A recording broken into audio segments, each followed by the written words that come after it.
ئومێدەکەین کە هەموو خوشک و برایەکی خۆشەویست بەدڵی بێت و گوێی لێ بگرێ و سوودی لێ وەربگرێ داوای دوعای بەخێرتان لێ یەکەین بچووکتان حەسەن حەمەکەریم لە نوزنەی 1 ڕەقەم 174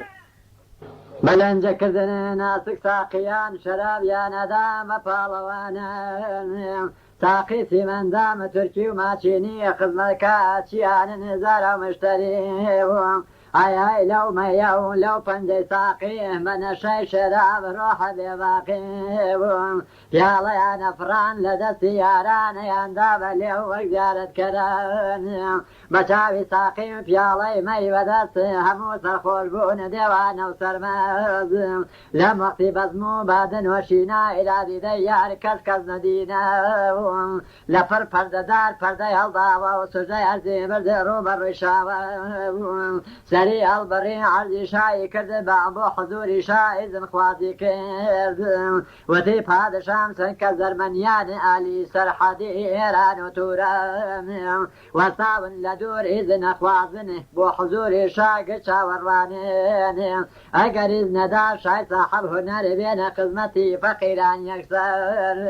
دڵیدا لەرزا پادشای دەورانی فەرمووی هەموویان بابێنە دیوان بزانمیشیان خێرەیان شەڕا ماڵومیشیانی ئێزگار خەتەرە پەردەی هەڵداوە پەردەدار بۆیانی گشتاتنە حەزور شان شایکەیان کە هاتنە حەزور سوژدەی ئەزیان بردن دەستیان بەشین و بەگریانە کردن وتیان پادشا بمێنی بەشار عمر و دەوڵەت خوابی کاتزیادە ئێمە ئالی هەموو فەقیرین باوارە توین هێزگار زمیرین ئالی سەرحەدی ئێران و تورین بە ئەرمەنیان ئێمە مەشهورین ئیشمان فەلاحەت هەم زەراعەتین فەقیر و مسکین پڕ قەناعەتین یەک بێشایان و لە سنوورمانە جێگەی لە وەرگای ماڵاتمانە بوون ئەمە چەند ڕۆژە هەزار سەربەراب داتۆتە ناوی ددان وەک مەقاز هەرچی حەیوان و ماڵاتمانە هەرچی درەخت و باخاتوانەیە درەختیان هەموو شکاندوین لە بن حەیوانیان هەموو پەرێشان کردوین هەرگیز ناوێرین بەوێدا بچین لە تاو بەرازانی گشت ماڵکاولین هەر کەس ببینن هەڵی ئەدڕن بە ددان درەخت بەگازە بڕێن چونکە لە حدود مڵکی تۆدایە و باسی دادەخوایت لە عالەمدایە بۆیە هاتوینە هەموو بە هاوار عیلازمان بکە پادشای سالار ئەگەر شەهریار نەکا عیلازمان ئەبێ بچۆڵی کەین هەموو وڵاتمان پادشا بیسی دادی هەژاران بە دڵی غەمگی نەگریا بۆیان ڕووی کردە مەزید وتی یاران کێیە لە ئێوە وەک شێری ژیانێ کەمر ببەستێ بە ئیزنی خدا وەک مەردی مەیدانە فەتحا بکە ئەو بەرازانە هەموو سەر بڕێ وەک شێری بێشاو لە بەندەرپەڕێ یەک سیری گەوەرە شەوچراغ بە ڕەنگ خەڵاتی یەکەم چەنەت و قەدەنگ ناوی دلێری لە دنیا دەرکاولی باتی مەردی بۆ خۆی لەبەرکاو پادشاوی فەرموو بە گەنجور بچە بهێنە یەک سینی پڕنۆر سینی ئاڵتون بێ پڕ بێ لە دینار مرواری و نقورە و گاوەری شەوان دووەستی چالاک بە مۆری کاوزێ بە هەیئەت ئاسک بە ڕەنگە بەنووز زین و سینە بەنگێ تورکی ئەستەنبوڵ هەوسار و لێغا و ماچیری ماقۆڵ بەزەر ڕازاوە مکەمەل ئەسپاب بە بازوو هەیئەت گوڵ ڕەنگی زۆرە سیریان دانا لە ناو بارەگا ئەسپیان ڕاگرد لە قاپی دەرگا بووم ڕووی کردە مەزی شای ڕووی زەمینی وتی ئە یاران ساحەم زۆر و کێنێ هەر کەس لە ئێوە ساحەب نەرە و لە ڕۆژی شەڕا بۆ منەسپەرە بووم تێبێنێتە پێش هونەر بدوێنێ ئەم ئەسپوسەسپە ئەم سینی وەسپا بۆ خۆی بستێنێ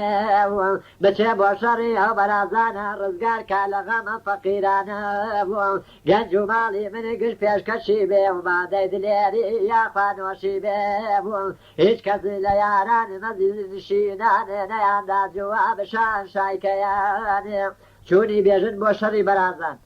بێژن کەزانی هیچ کەس هەڵ نەسا و تەواو عاجز بوو دڵی پادشا لە جای خۆی هەڵسا سوژدەی شایی برد بە دوعا و سەنازی شایی کرد حاضرم با من شای سرفراز سرم خسری خوام کمل لپی بردبازم جیوی دلاور وتی بی عدب تو از ذکاری بیدین و مصاب نبی یک ذره عقل و شده و راوی برازان بتو چون کریم انسان لدنیا بی عقل بی و لعیش و کارا ادگار کامل بی آبی سرد و گرم قدنت خواردو و سرکشی ازگار چون وهابو چند شعری جنگی چند پالوانی کس بو هم کاره و برنادا زبانی البته لگجه پر هنرتری و ببازی خوطا خوری بوان جوابی دایه و بیجنی نبرد و تیه بابا و صاحب دستو بیدی و همزانه کمل من دالم بی پروال شر دیبی قطالم من بیجنی جیبی پرسطا من ناوی نوی گودر زم با پیرم روستم سر بفدای که خسرو نبی یارم لدنیا جزر نبی برو من دالم مکرد و پیر سر شیر و بور لبنگ کم جیر دعا بو بکا توتا توانی حیف لحق من وابد گمانی بایزی خدا حیداد گربی بن فتح شور بن بمدار اره سری طول عالم برس کم دنیا پر شور نوی گودرس کم که خسرو بیستی گفتاری بیجن دلی فریعبو تواب الروشن وتی آفرین مردی دلاوری امید وای او خدا بیاوری هرشای وقتو پالوانی بی محال پروال دیوانی بی یا فارخور بی رولی پرونری لگر وقتی کام و من توی سپاری فرموی با غلام سیدی و سپکانی بردیان بو مالی بیجنی جوانی فرموی با گرگین شان شایکیانی بیجن نازانی او ری ارمنیانی هر تو شارزای بچو لگل یا هم بو هاو دنگی لرگ و صحرا بیجن من دالا نیدی و دنیا و ابی قدعیان لیل بیجیا بیجن و گرگین کود نکار سازی و حسابی سفر بخوش شادی بیجنی دلی کمر بندی باسی کلا خود لسر باوری زبرزاد زری کرده بر خفتان و جوشن درعی چوارلونه و کتامتان شمشیر و خنجر کیانی کمان سوار بو بزین شیر خداوند کردی بزین گردی گاو پیکار رمیش دقب بروی بران بر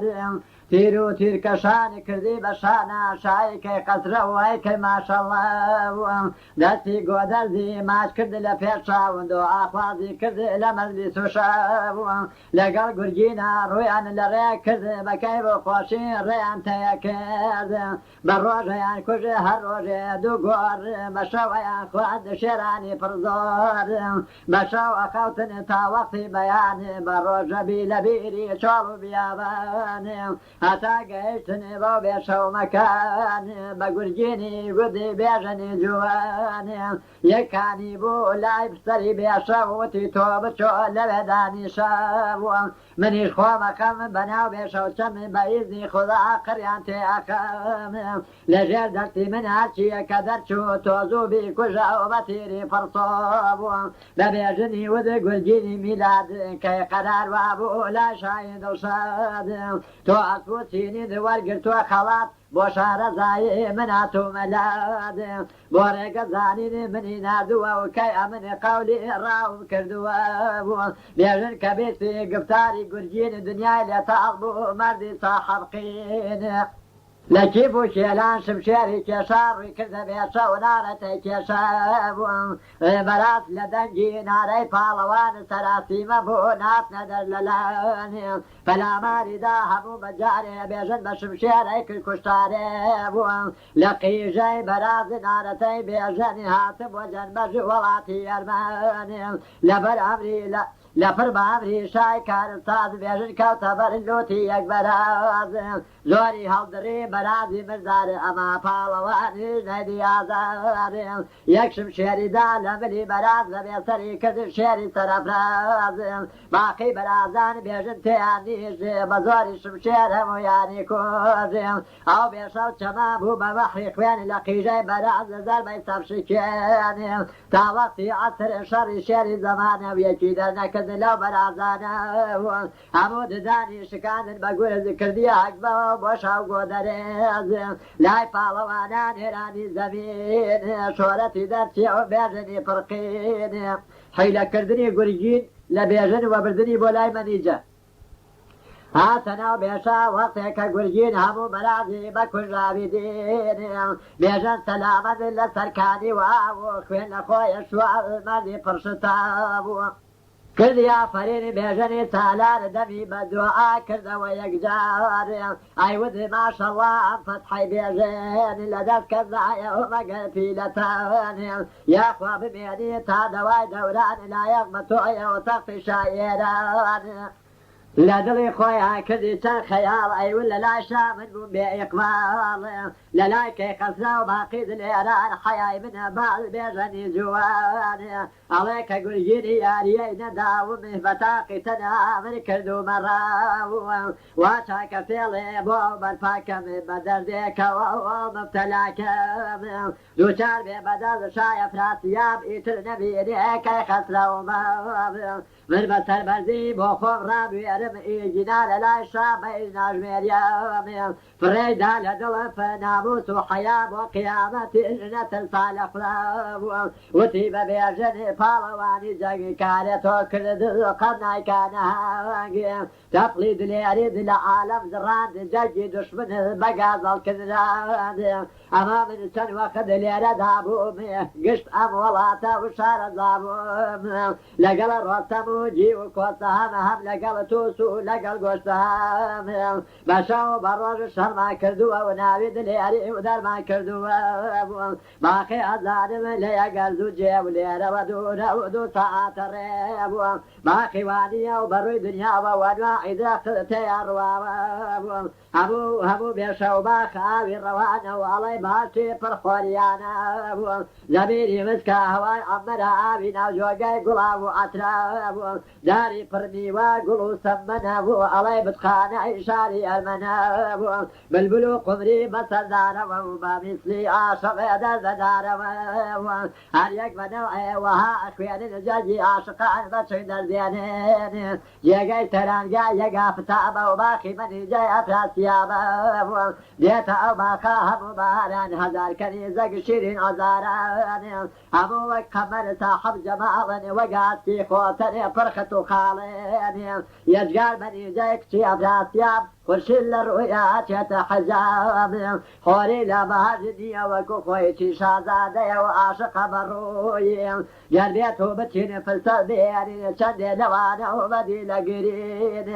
ئەیبەیدی بۆ شاف وە شۆرەت دەرەکەین لە هەموو دنیا خۆمان دەرەخەین کە بێژن بیتی گفتاری گورگینی دڵیاتە جۆر بۆ ڕووی نازەنین عاشق بوو بەڕووی شازادەی تورانە بۆ ناوکردنی لە خاکی ئێران رازی بوو بە قەول شومی بەدگومان سوار بوو بەزیدی هەردوو شادومان ڕوویان کردە چۆن سەحرا بیابان بێژن وەکو شێر گورگین وەک شەیتان هەتا دیوەڕۆ ڕێگەیان تەیە کرد تا بە ئەو باخە و تەشی پیاناوێزێن هێشتا مەنیجە ناتبوو بۆ باغێ دوو ڕۆژمانەوە ئەو شێرانی پڕداغێن ئاسک و گۆریان هەکرد بە نێچیر تا بۆ سەیران یاری بێنەدین مەنیجەی شیرین شای نازارانی لەگەڵ تەواوی کچی سەردارانی گشتپەری چهرە یارانی خەتانی ناسە گەندامنی وەک خۆری ڕەوانی 1000 کەریز مەنیجە پەرزی کەمانچە و دومبڵەگی تەمور و بەداز خێوەتیان هەڵدا خێوەتیان هەڵدا تەنە باوری شێمێ وەک پەری خۆنووری پڕدانە و پەشێمێ کورسی ئاڵتون دوازدانا لە گۆزارە دەست کرا بە بەزم وادەی خۆشگوێر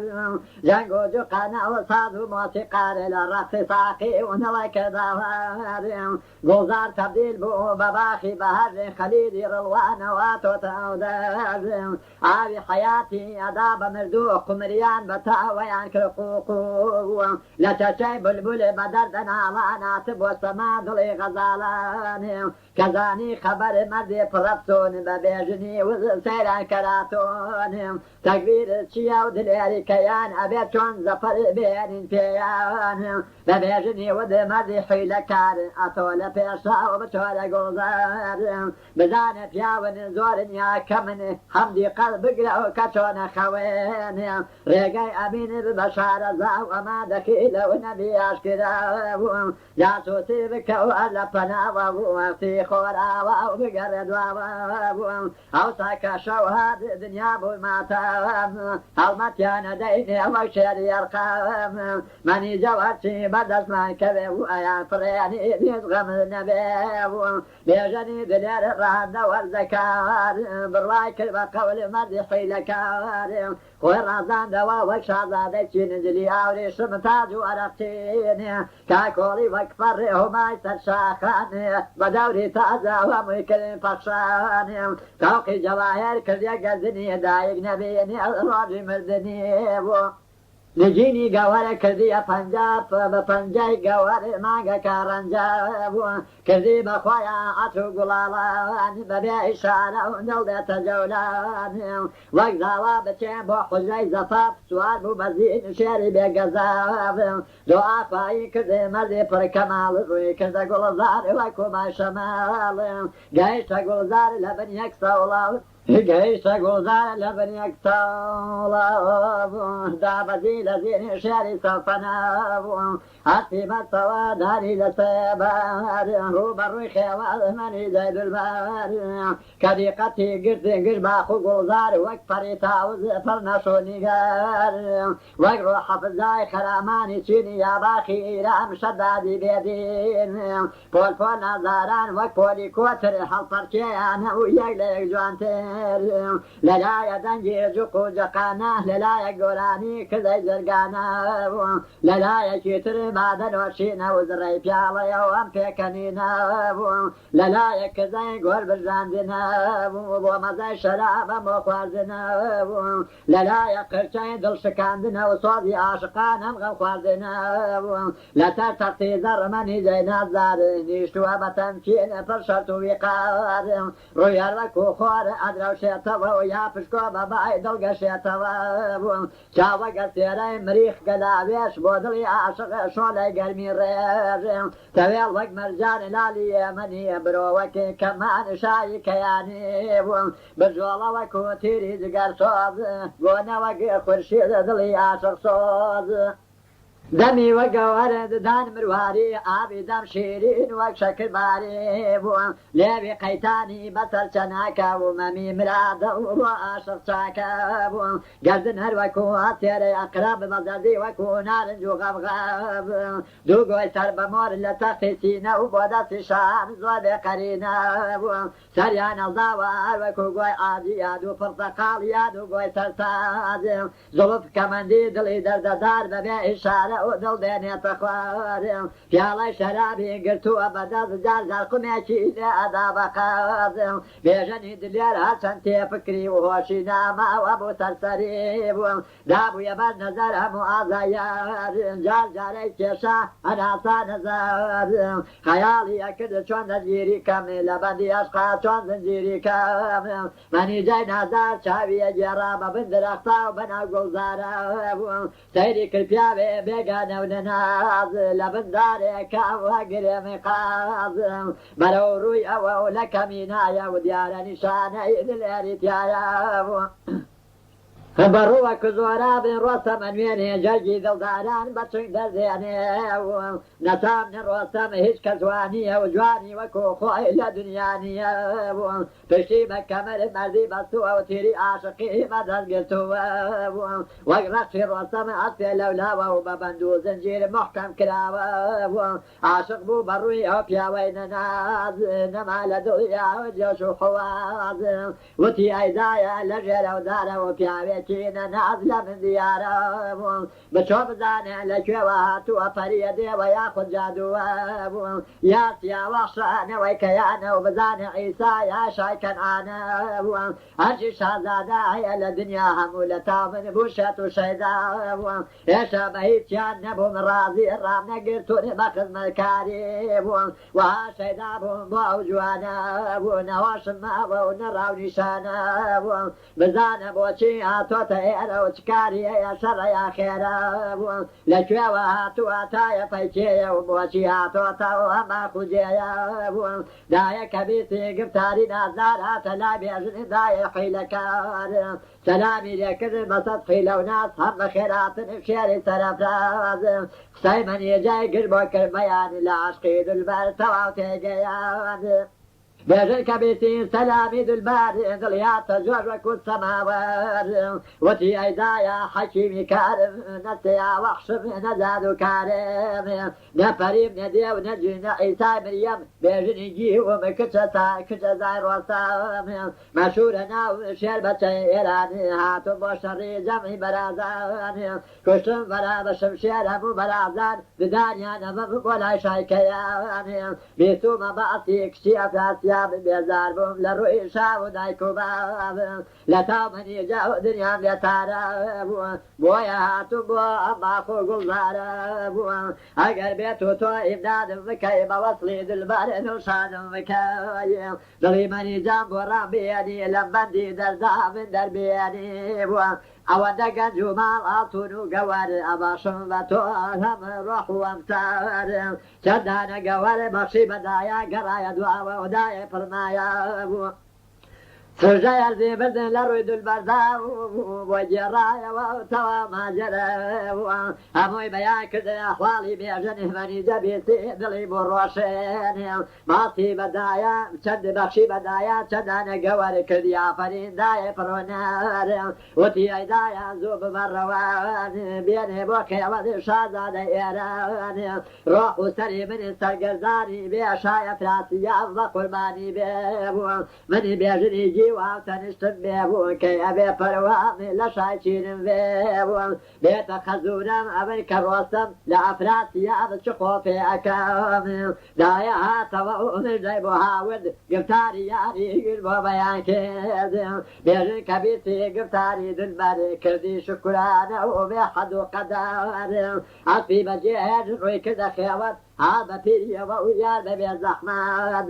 دەستی کردە ملی واگاگر لە گیانێ بە پڕژۆڵەی چاو تۆزی ئەتەکانێ دەستی گر بە دەست دەمینایە دەملەتەک خۆیەوە و داینا بە بێغامێ هەر بە دەستی خۆی گیانی کردەوە بەد و کەمەری نەجیا کردەوە بووە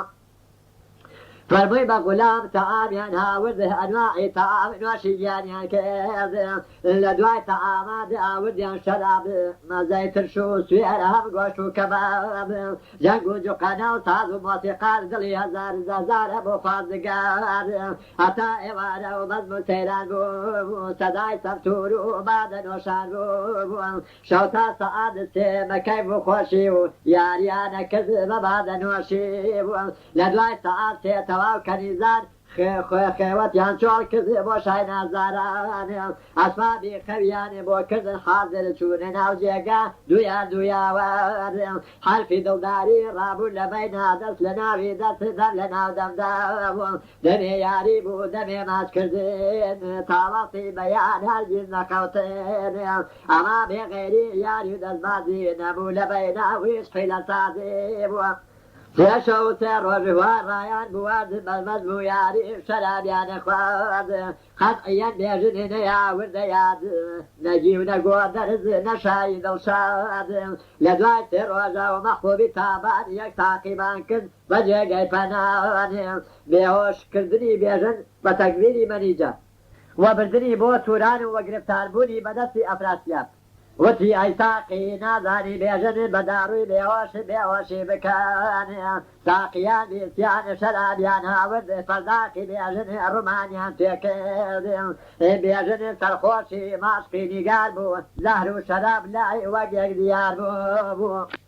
يالله كل دزن ساقتي مبارد نوشي كذب ياد مني جيد البر بهوش بو خوي كلبة اللادا واجمل دويلي هذا بيرني نيد الخواب فرمي بغلام مني جينا زار الصندوق كان هاوز فرنخشوني قال خسيان الصندوق مرديد لاوره بتاي كجاوي خوي كالبران بار أمري كذهبوا خيموا بارقا باركرا فتاو دايان بيقدم كرانا دوا قرانا دوا وهبوا كنيزان بخي باخيان بجيز روبر تورا هاتنا قراق شعر ملكي أفاسيا بكجاوي بوشي بفزينايا كنيز غلام مويبان كزين بس جاندي قولة وجاندي في خوارزين إيش كذا سرا قد نكا بيانه نواد شعر بين لا شاي توران لا ترى في شعر خويا خلافان حتى شودا هذا عالم وفنان تاب تاريكي داخل بون بشار داخل بون بقصر صافي زرنقار بحالي درون تشينا محرم بو هموي إذن داروين زوب زوب بيجنيا ودي داينا لسرتخد هاود يهوش خوي بتاجيل وجخد شاري هالبري بيجني سرور دي كماني زوراني لجور سار قرتو يبا وجه وقن سرو چنار كنيز بفيوه وصاون هزار ولنا وقصر شايت ورانا لكاري ذل البر تعجب ما ذلك فيلبو كذاري قرجين روي كذا قافي زيانا فريد وتياي خاخواتو حقسين ريه لها موجيه وتون جادريب وبيد بتو فردي لن يلد حق بسياني لقرجيني باد ارتوبي زبين صدق دركز لزندان رحمك البحال ياقو بكنان هرتو يصفد ذلك الزندان رحمك المحال ياقو بكنان شركة من دالم الدنيا نديدة من رحم في بكاء ظلنا وميدان رحم في بكاء بحالك ودر زيد لين هم بحالك ويجي ومن وجاك شوير مني جزاني بيد الغنجينة وشركة قريبة تارة زنينة نايا بردستي يكجاني شراب فرميدوشي كأو قضيتو لباب غني لي مخوي كاري زمانه ودمي نشاونو ودمي صندانه إيشي الدنيا قلبك خوارزن هنا بريت السرعي سروري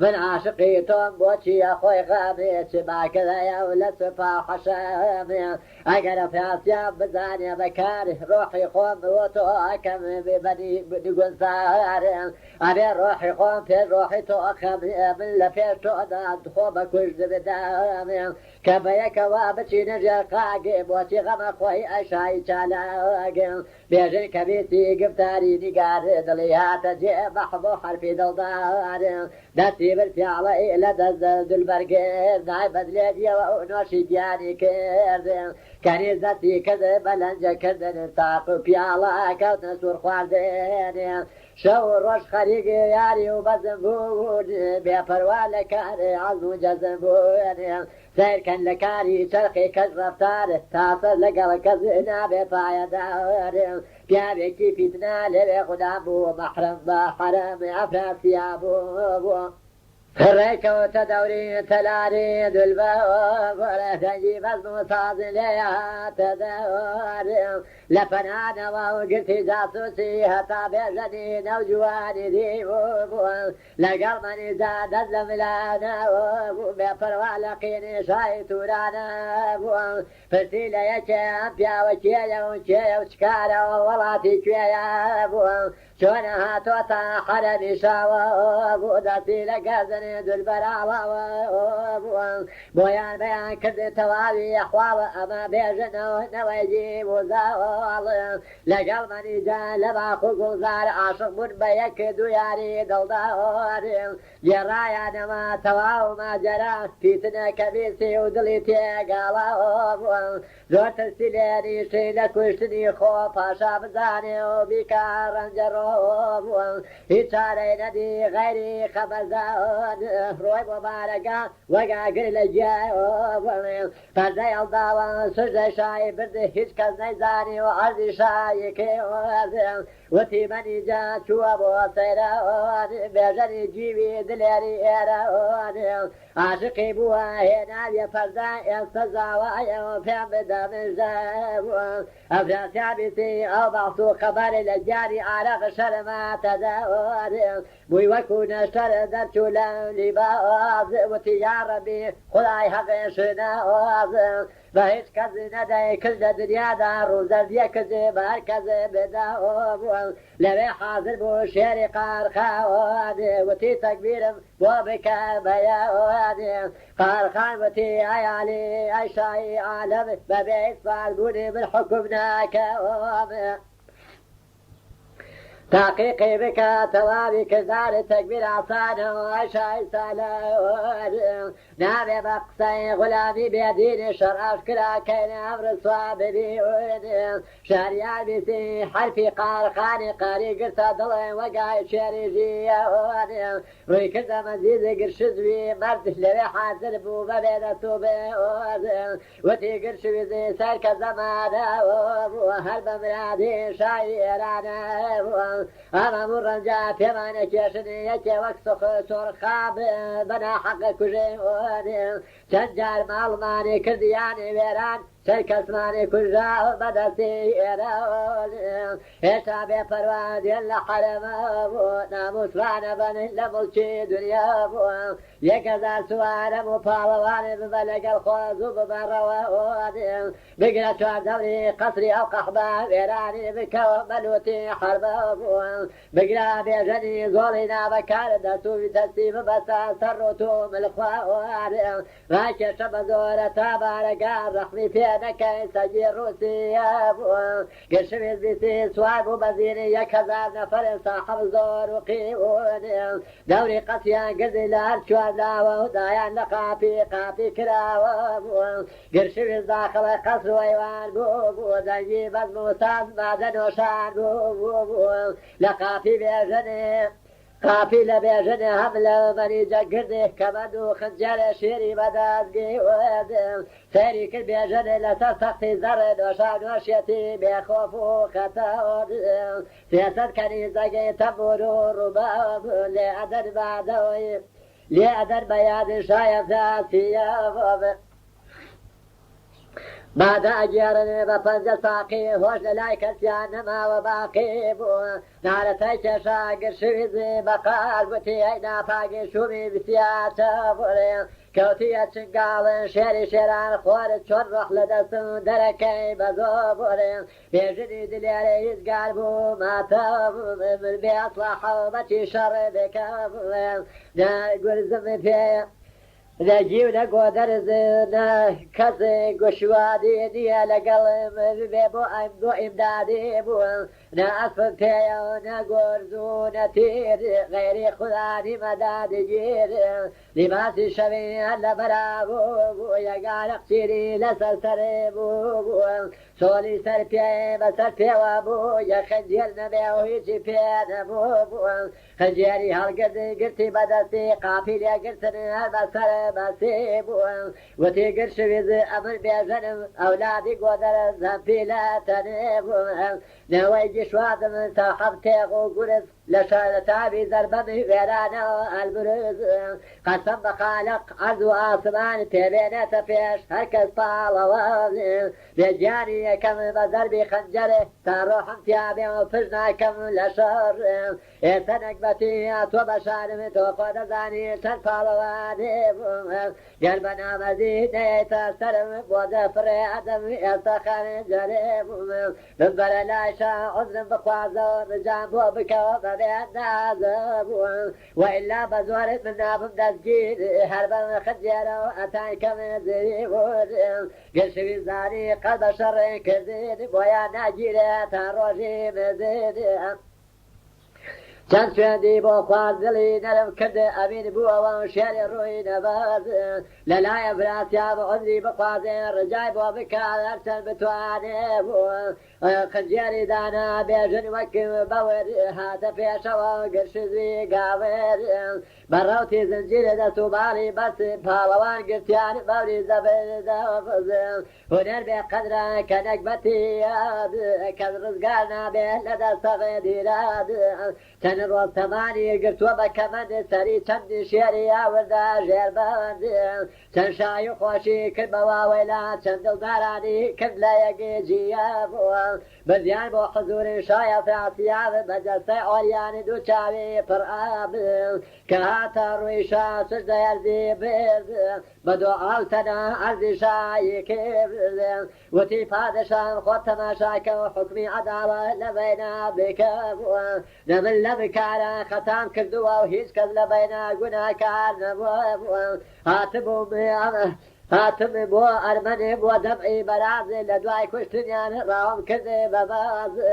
بازم گومێ بووە لە ڕاوی تێدا بوو گەڕام بە دوایە لە کێو و سەحرا بووە تێشەوە سێ ڕۆژ بازم نەبوو دیارە ڕێگەم کەوتۆتە یەک باخ و گوڵزار ئیساحەتم کردێ لە بندارێکە ئەسم بەستەوە لە گوڵزارێکە بووە چاوم چووە خەوە بەبێ دەرد و غەم دێرێ لە هەوا هەڵی گرتوم هاتوومەوەش خۆمێ بە ئاسمانەوە بووە فائیدەی نەبوو چەند پارامەوە بووە بردمیە ناو لەشکرێ مەنی جایتەوە سوار پەراگەنەوە بە سەحرا و کۆوە بووە وەختێکم زانی کە ژاوە دولبەرێ پەیدا بوو لێمانێ پڕ لە زی و زەر مەخلوق کەوتبوو لە ناو کەژاوە سەرپۆشی حەریری بەسەر کێشاوە پەری بە ئەفسوونێ ئەمەڵی گرتم لە ناو کەژاوە خەوی لێ خستم خەوی لە من خزم لە کشی تۆ خەبەر نەبووینی تا ناو قەسری تۆ بووە نەمن لەم نەبر گوناهکارێنە ئەو خایەنەوە گژ ئەفسون بازی ئەو دیێوی جنەبووە پادشاوەتی مەردی بەدی کردار ئەجەل بەم ڕۆژەی کردووی گرفتار تۆ ئەو بێژەدەی لە شاری ئێرانە چەندی دلێری منێ کردوتەوە بێگیان گەزافت دەدا بەنەوەی قمباد ڕۆژی تەنگانە ناکردی بەیان دەسو پێمەسراوێ سەوەک ژنان فری بمەدای هەزەیجی نەزان بە دەرد و بدرود لسا ابتدا روح بيت در يسازاري شدير بسار بيجدي دلياري وتشارياري جواب قلنا من اي صاحبي بقار براز بشفران شيران بشنقال مزاني بشمشير بقرزوق وفال لقل عدوه هنا ندوين باس هم بدين وقد يشي دشتين أمن دزمستان سلروتو أوريان وصاوبوتو أشيري توران اگر محکمه اکی شهریار و های عزم کردوی گفتار اگر جین سازی اکی لگل من دلیاری دوی لروی انجومان بده بدستم یک از پوشم شیر بیت میدان صد زار دلیر اگر یکی جان لدستم درچو لجر کفتر به حیا و ابرو پادشاه بیسی لبیجر گفتار پیچی دا بخوی هر بکو رجمه فرل و تیگر شویزی ام بدر رفتارا بكم زاني أمامو عارف دعوى شركا يشتاكو لما بهزار زار بچيتا وميدان بچوتي داري ببكا ببانا وقش عالم بانكا لچوار ميدانا بيكني بدارا مدينة بكار همتي لباراني بخاري وزركار نسيلي مدني دويتي لباراني تاوش قبيو يا إخواني تيراني تاهم عالم بيبيني بشابو إيد المولى إيجيراني نابو نتوان البنا تركا قزر كان روسمي شيري بيساو لبركا نبي كردوان قرشزوي مرد بورجا كردني لا شاي نبض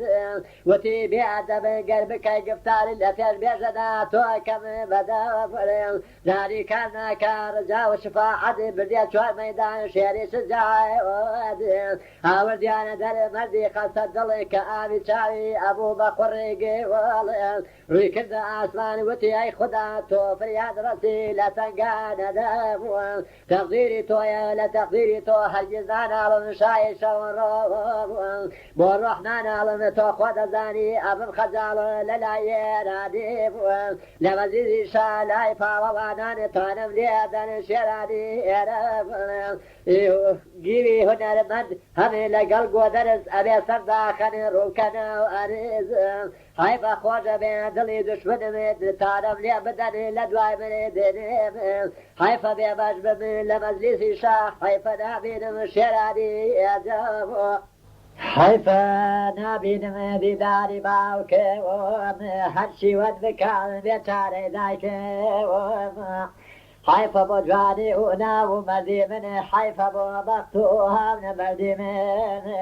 حيفا باوكي من شاري فالوان ببي من بالاي بيتكوان حيفا نازاني بسراتي من بدتي دشمني نامرداني من حيفا كمالكم نازاني خبر بيجن لدنيا درت يتداد حيفا جمالي الخواني من هبوب الزعفران روي قلناري من رفيقانا ومراني من نازاني خبر بدو شاري من حيفا لدواي مرقش خبر بيسنه كوري قريان وشي ونفسين خواي نجادر هر توش قبم حوال لدرقائي بين يازدك قال نجادري لدسي دشمنه ببرا ايراني هم خبري من بوشا وقودر جيوي دلاوان توسو فري برز روحاني سروار اقادر يانكال احوالي من ببرا زابل او جاكاري من روسا من افدار بك خبزار بوكوين او كوين بكروشي بقار خبزار يانكال لكاري قرجين شي بسرين امو بردي بيدين دوچاري كردم بددو بلا كسم لاني واكرم بدارا بڵێ بە گورگینی لە دیوانی خدا ڕۆژی قیامەت جوابم چۆنە دابووە چاکیم لەگەڵ کردن وەکو باوکی خۆم لە جیاتی چاکەوە کردی ڕەنجە ڕۆم لە ترسی تانەی شێرانی ئێران دووچاری کردم بە سێدارەدان ئێمڕۆ لە دنیا سەر بەستەگەڕێ خۆ لە قیامەت حەسابە کرێ بووم ئەگەر بێت و جیب و بزانێ بەکار بە شمشێرێتی ئیژار کا لە توپار ئەم گلەیانەی بە گریانە کرد هاواری بۆ قزای ئاسمانە کرد شفاعەتکردنی پیران بۆ بێژن و بە زیندان خستنی دعای قبول بو لدرگای خدا بو خدای غفور و رحمت نما خوای چیوایا درختی سوتا بو سو زکات و ببی خاکو بو خوای که آسمان بیستون ساز کا و چون ناتوانه او مردو زندو کا بو پیرانی ویتا مردی پر کمال چوبو دیوان پیری پر رقبال که آسری کده لچوال میدانا و سداره عظيم كلا وبرفاب وساو لدوره موالي شارع قرشويز لقوة سنزال سوار مرديكي قريب تمروت وعريان بسرا ودتي شافر لقريان وتي قرشويز تشيا أمهراكي توابوا وعمري لدنيا وتي اي سالار فشتي توراني اما بيجن وشيري راني احوالي بيجن قشتي كل بيان بيران كبيستي وبويا تقريان وتي اي نام هزنا ابواز وتريكي بنياري وبيان بداي خبار بالكو رجايا وبوم كزايا مولا اعدام كردن رزقا بوايا وتي قش بيز الراي قرجاري بشكم لرايشا من بكم كاري لأدام كردن رزقاري بكم دل مسوتي بوشري يرقام او زنجي دادا اسفدا جولاني تابر بارقاني برا والساني دا بزيل زيني دبر بارقا اسفيان لدز قزي غلاني نيخواب فەرزەی هەڵداوان چووە بارەگا و میرانەم و کردیان تەمەنا هەڵسان لە بەری بارەگا تەمام ئەویش لە گشتیانم کردی سەلام چوەستە بەردەمی شایە فراسیاب سژدەی ئەرزی بەرزێ بەسەد احترام وەسوسەنای شای گشت بەجێ هاود وەسا بە پێوەوەی زەنگی نەکرد نەچوە سەر کورسی و تەختی وەزارەت هەر وەکو خودامەی کرد نەزارەت پادشا زانی کە ئیشی هەیە و لە فکر و خەیاڵ تەشویشی هەیە وتی ئەیزی وەزیرێ چ کارت هەیە و چی ئەڵێ ڕێگەی گفتارت هەیە ئارەزوو ئەکەی بۆ دینار و زەڕ یا تەختی شایی یا سپاو لەشکر چی ئارەزوو تامەی کە بە خەیاڵ دراخێم نییە و بمێنی شای ساحەب بەخەدە قەت قەدەمی تۆ ئەنەبڕێ لەسەر تەخێد سەری دشمن بێتەن ببێنێ و یەکێ لە تووران بێتۆ نەمێنێ من زۆرم هەیە و چی ئارەزووکەم لە گەنج و دینار لە جا و حەشەم هەموو گەنجی تۆ گشتماڵی منە و لە سایە تۆوە و باقم ڕۆشنە چی ئارەزووکەم بۆ خۆمم نییە و من خادەمی تۆم هیچ کەمم نییە لە زەمانی تووری کە شەهریارانێ باو باپیری منی هەر خزمەتکارێن هێشتا و کارێ بۆتان زەرەر بێ نەمان کردووە و قەت لە هیچ وەختێ بوو من چەند تەکبیرم بۆ تۆ کردووە و هێشتا تەقسیرم قەت نەکردووە هەرچی بە تەکبیری ئێمە کرا بێ و زەرەری نابێ تا دنیا بێ نەمونمای کوژا تۆ کوڕی کاوز مای کە بە دوشمن ڕۆستەم لەگەڵ تۆز سیاوە حەژەولا شایی کەیانەوە بە خزمەتکاری تۆ شادومانە پێم نەوتی ڕۆستەم شێری پاڵەوان دەردێنێ دەمارە گشت تورانیان چەند بە دەلیلی کوشت سیاوە حەج چەند هەزار خوێنی ناحەق کرد پەخێژ لەبێ چۆوە کرداری ئێران چۆن کاولیان کرد وڵاتی توران هەر بەناڵی هەسب وڵاتی توران چەند چۆن ڕژاندیان جەرگی پیر و جوان هێشتا شمشێری نەوەی زاڵ و سام لەناو کێلانانەی گرت و ئارام نازانی ڕۆستەم چەند بێ پەروایە و ئەچێتە مەیدان دەڵێ زاوایە دیسان خەریکی فیتنە هەڵسێنی چەند هەزارە کوژێ و چەند کەلەی دێ و سپی ئەنێتە سەرسەر گاو سەر بەدەر سوارە بێ بەڕەخش خاکی تورکستان نەکادا بەخێر خەسووسەر خۆگی و پاڵەوانی جەنگ پژناکاتەوە و لە شێر و پڵێنگ جیوە و جیوەیان لە شاری کەرکووک گەیانی بەجێ یەک حرفی بچۆک هەر بۆ سیاوە حەژی وایان لێ کردی بۆ جەرگی خۆیان تۆ چۆن دەرەچی بوو هەر تۆ سەرگەردان هەبی ماڵ وێران ئێمە قەیناکەینای شایی جیهان ئێمە خزمەتکارە بوونەوەکەرینی لە کوێنان ببێ نەبێ حازرین وتی بە پیران شای توران دیار قسەی تۆ ڕاستە و وەزیری هۆشیار نازانی بێژن چی بۆ پێکردم لەناو عادەما سەر شۆڕی کردم مەنیجەی قەحبا نازانی چی کردی تاجمی لە شانی عالەما شۆڕ کرد من ئەم حەیاتە لەکوێ بێنمەوە بوو تازە لە لای کێن چاوەڵ بێنمەوە بوو گەر بێت و بێژن لە بەند بەر ببێ لەناو ئێرانە و ئابڕوومە چێ بوو هەروەها چاکە و توران بزانێ لەناو ئێرانە و شانامە نەبێ بوو وتی ئافرین پادشا بۆ تۆ حەیای خۆت بزهر بەدەستی خۆ بوو ئەگەر لە پێشا پێدەدام خەبەر هیچ کەس لەم کارە و نەیە بوو خەبەر خۆم دەبەمە کرد لە پەنانەوە و کەس نێزانی بەم نیشانەوە بوو خۆل لە عالەمە حەیای خۆ زڕانێ تازە خەریکی سڕەکەی پەنانێ تازە ئەم بەحسە ناکرێ پەنان هەر ئاشکرایەوە تا ئاخر زەمانێ بە کوشتنی بێژنێ خراپتر ئەزڕێ هەموو ماڵمانی کاولترەکرێ بوو ئەگەر هیچ نەدا پادشای جیهانی بێژنی دلێرەکەم بە زیندانێ تا ڕۆژی مزرێ بەربوونی نەبێ ناوی بە وەڵات ئێرانی نەچێ بوو هەرگیز نەتوانن ئیتر ئێرانی بێنن بە زبانی ناوی تورانی پادشاه زانی تکبیری پیران زۆر موافقە و بەشەرت و بەیان قبول بوو ڕجای وەزیری وەشار ئەمری کردی بۆ زیندانی تار ئەمری ڕەوان کرد بۆ سەرگرشوی زوی باتە زیندانی درێری هەلبرێز هەفتا من زنجیری بیکەنە ملی ببەستن بە زۆر هەر چوار پەلی بوو بەو زنجیرەوە بیخەنە زیندان نەبینێ بە چاو خۆ لە ئاسمان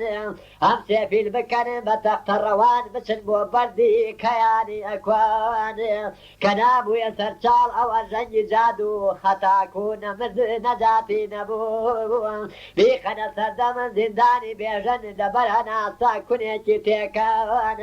ئەنجامەوەستا 100,000 سوار بچۆرە قەسری قەحبەی بەدڕەفتار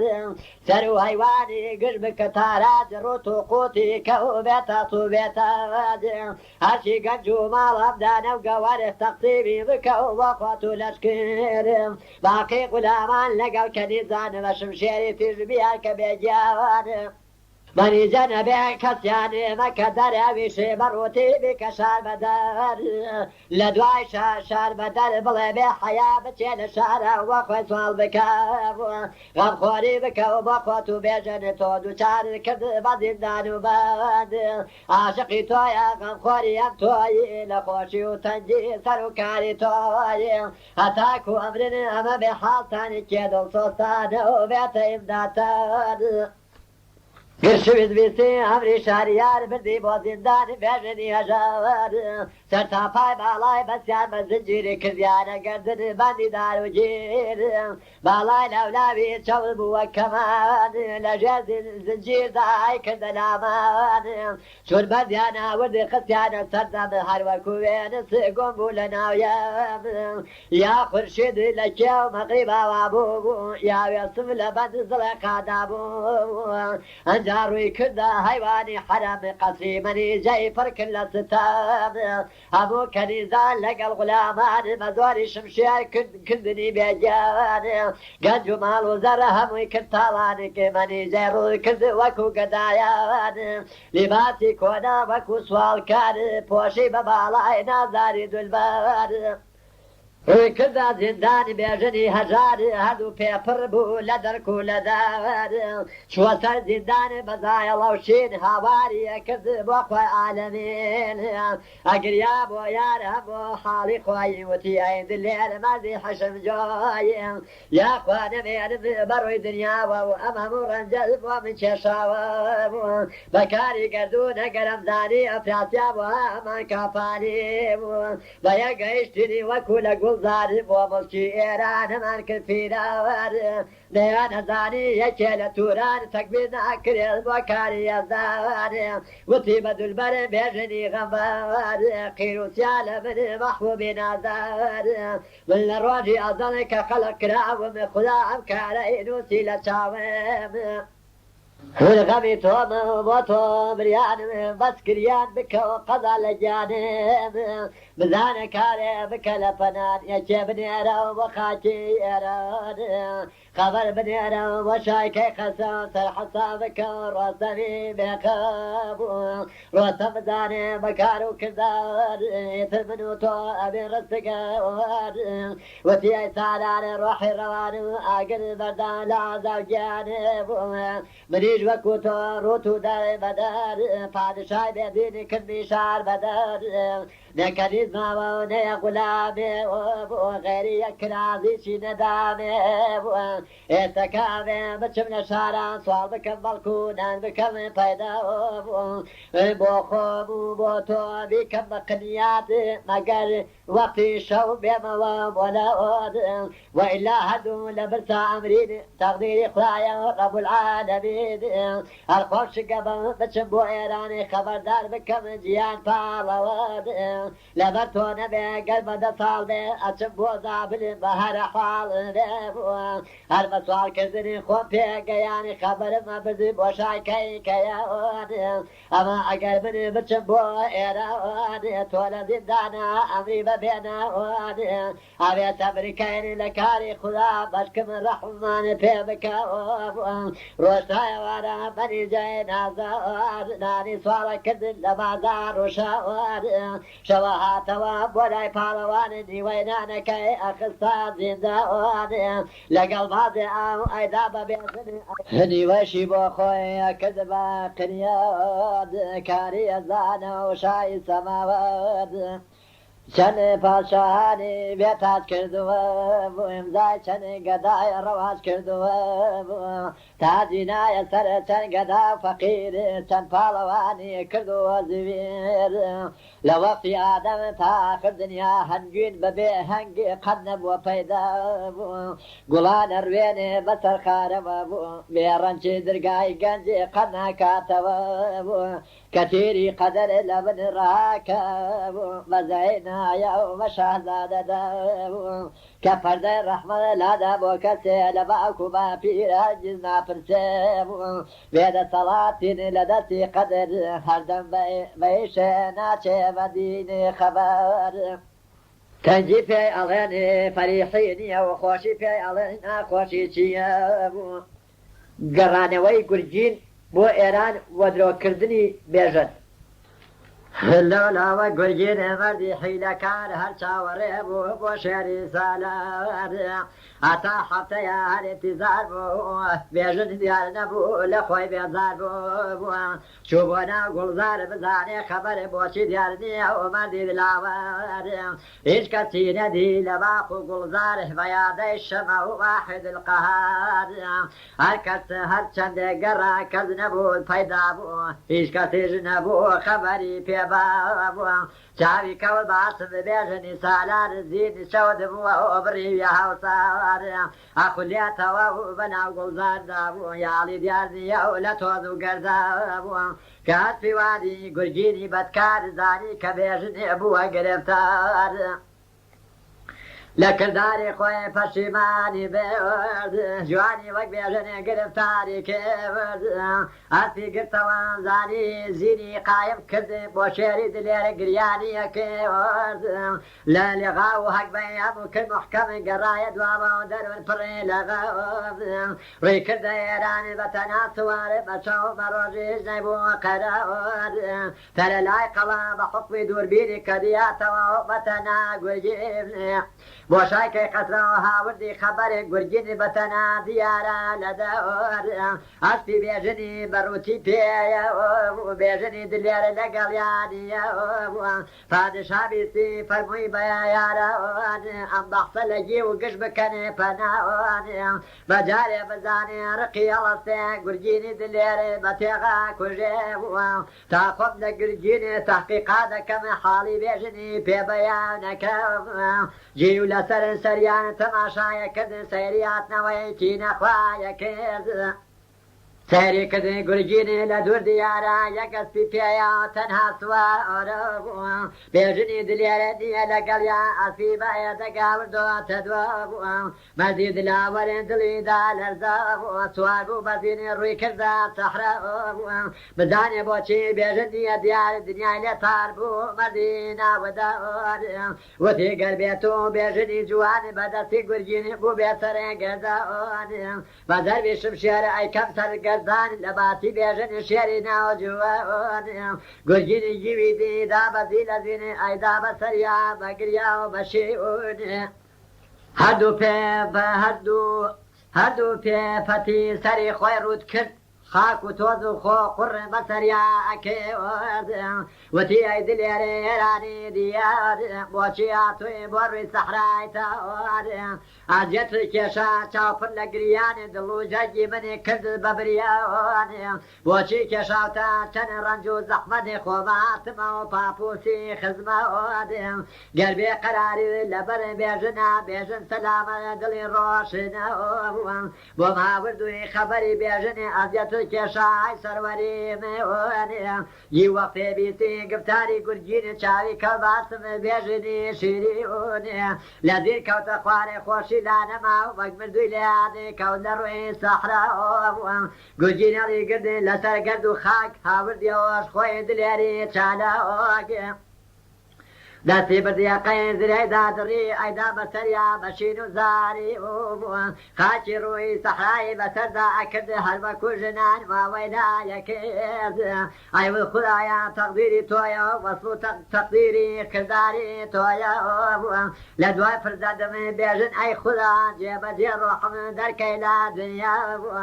ڕۆحم ببەرە لە ڕۆحی بێژن ڕزگارم لە دەست و خاونۆش کردی من پیری بەس بوو خودای ئاسمانی بۆ پیشانەدام تۆ جەرگین سوتەوانێ ناحەقی نییە بۆ کردداری تۆ عالمترین شای شەو ڕۆژ ئیلا حەق نەبوو وا بکەی دووچاوار ئەمان دەمدیوە جەفای ڕۆزی گەوار لێم عاجز نەبی خودای لا مەکان شیوەنێکەم بۆ شێری جیاوانێ تۆ خۆ دەزانی بێچارەی خۆم لەگەڵ تەقدیرە بەیانی یەکەم هەیدادەی بێداد چەرخی سامکار ڕەحمت بۆ نەکرد بە بەندەی ئەژەوار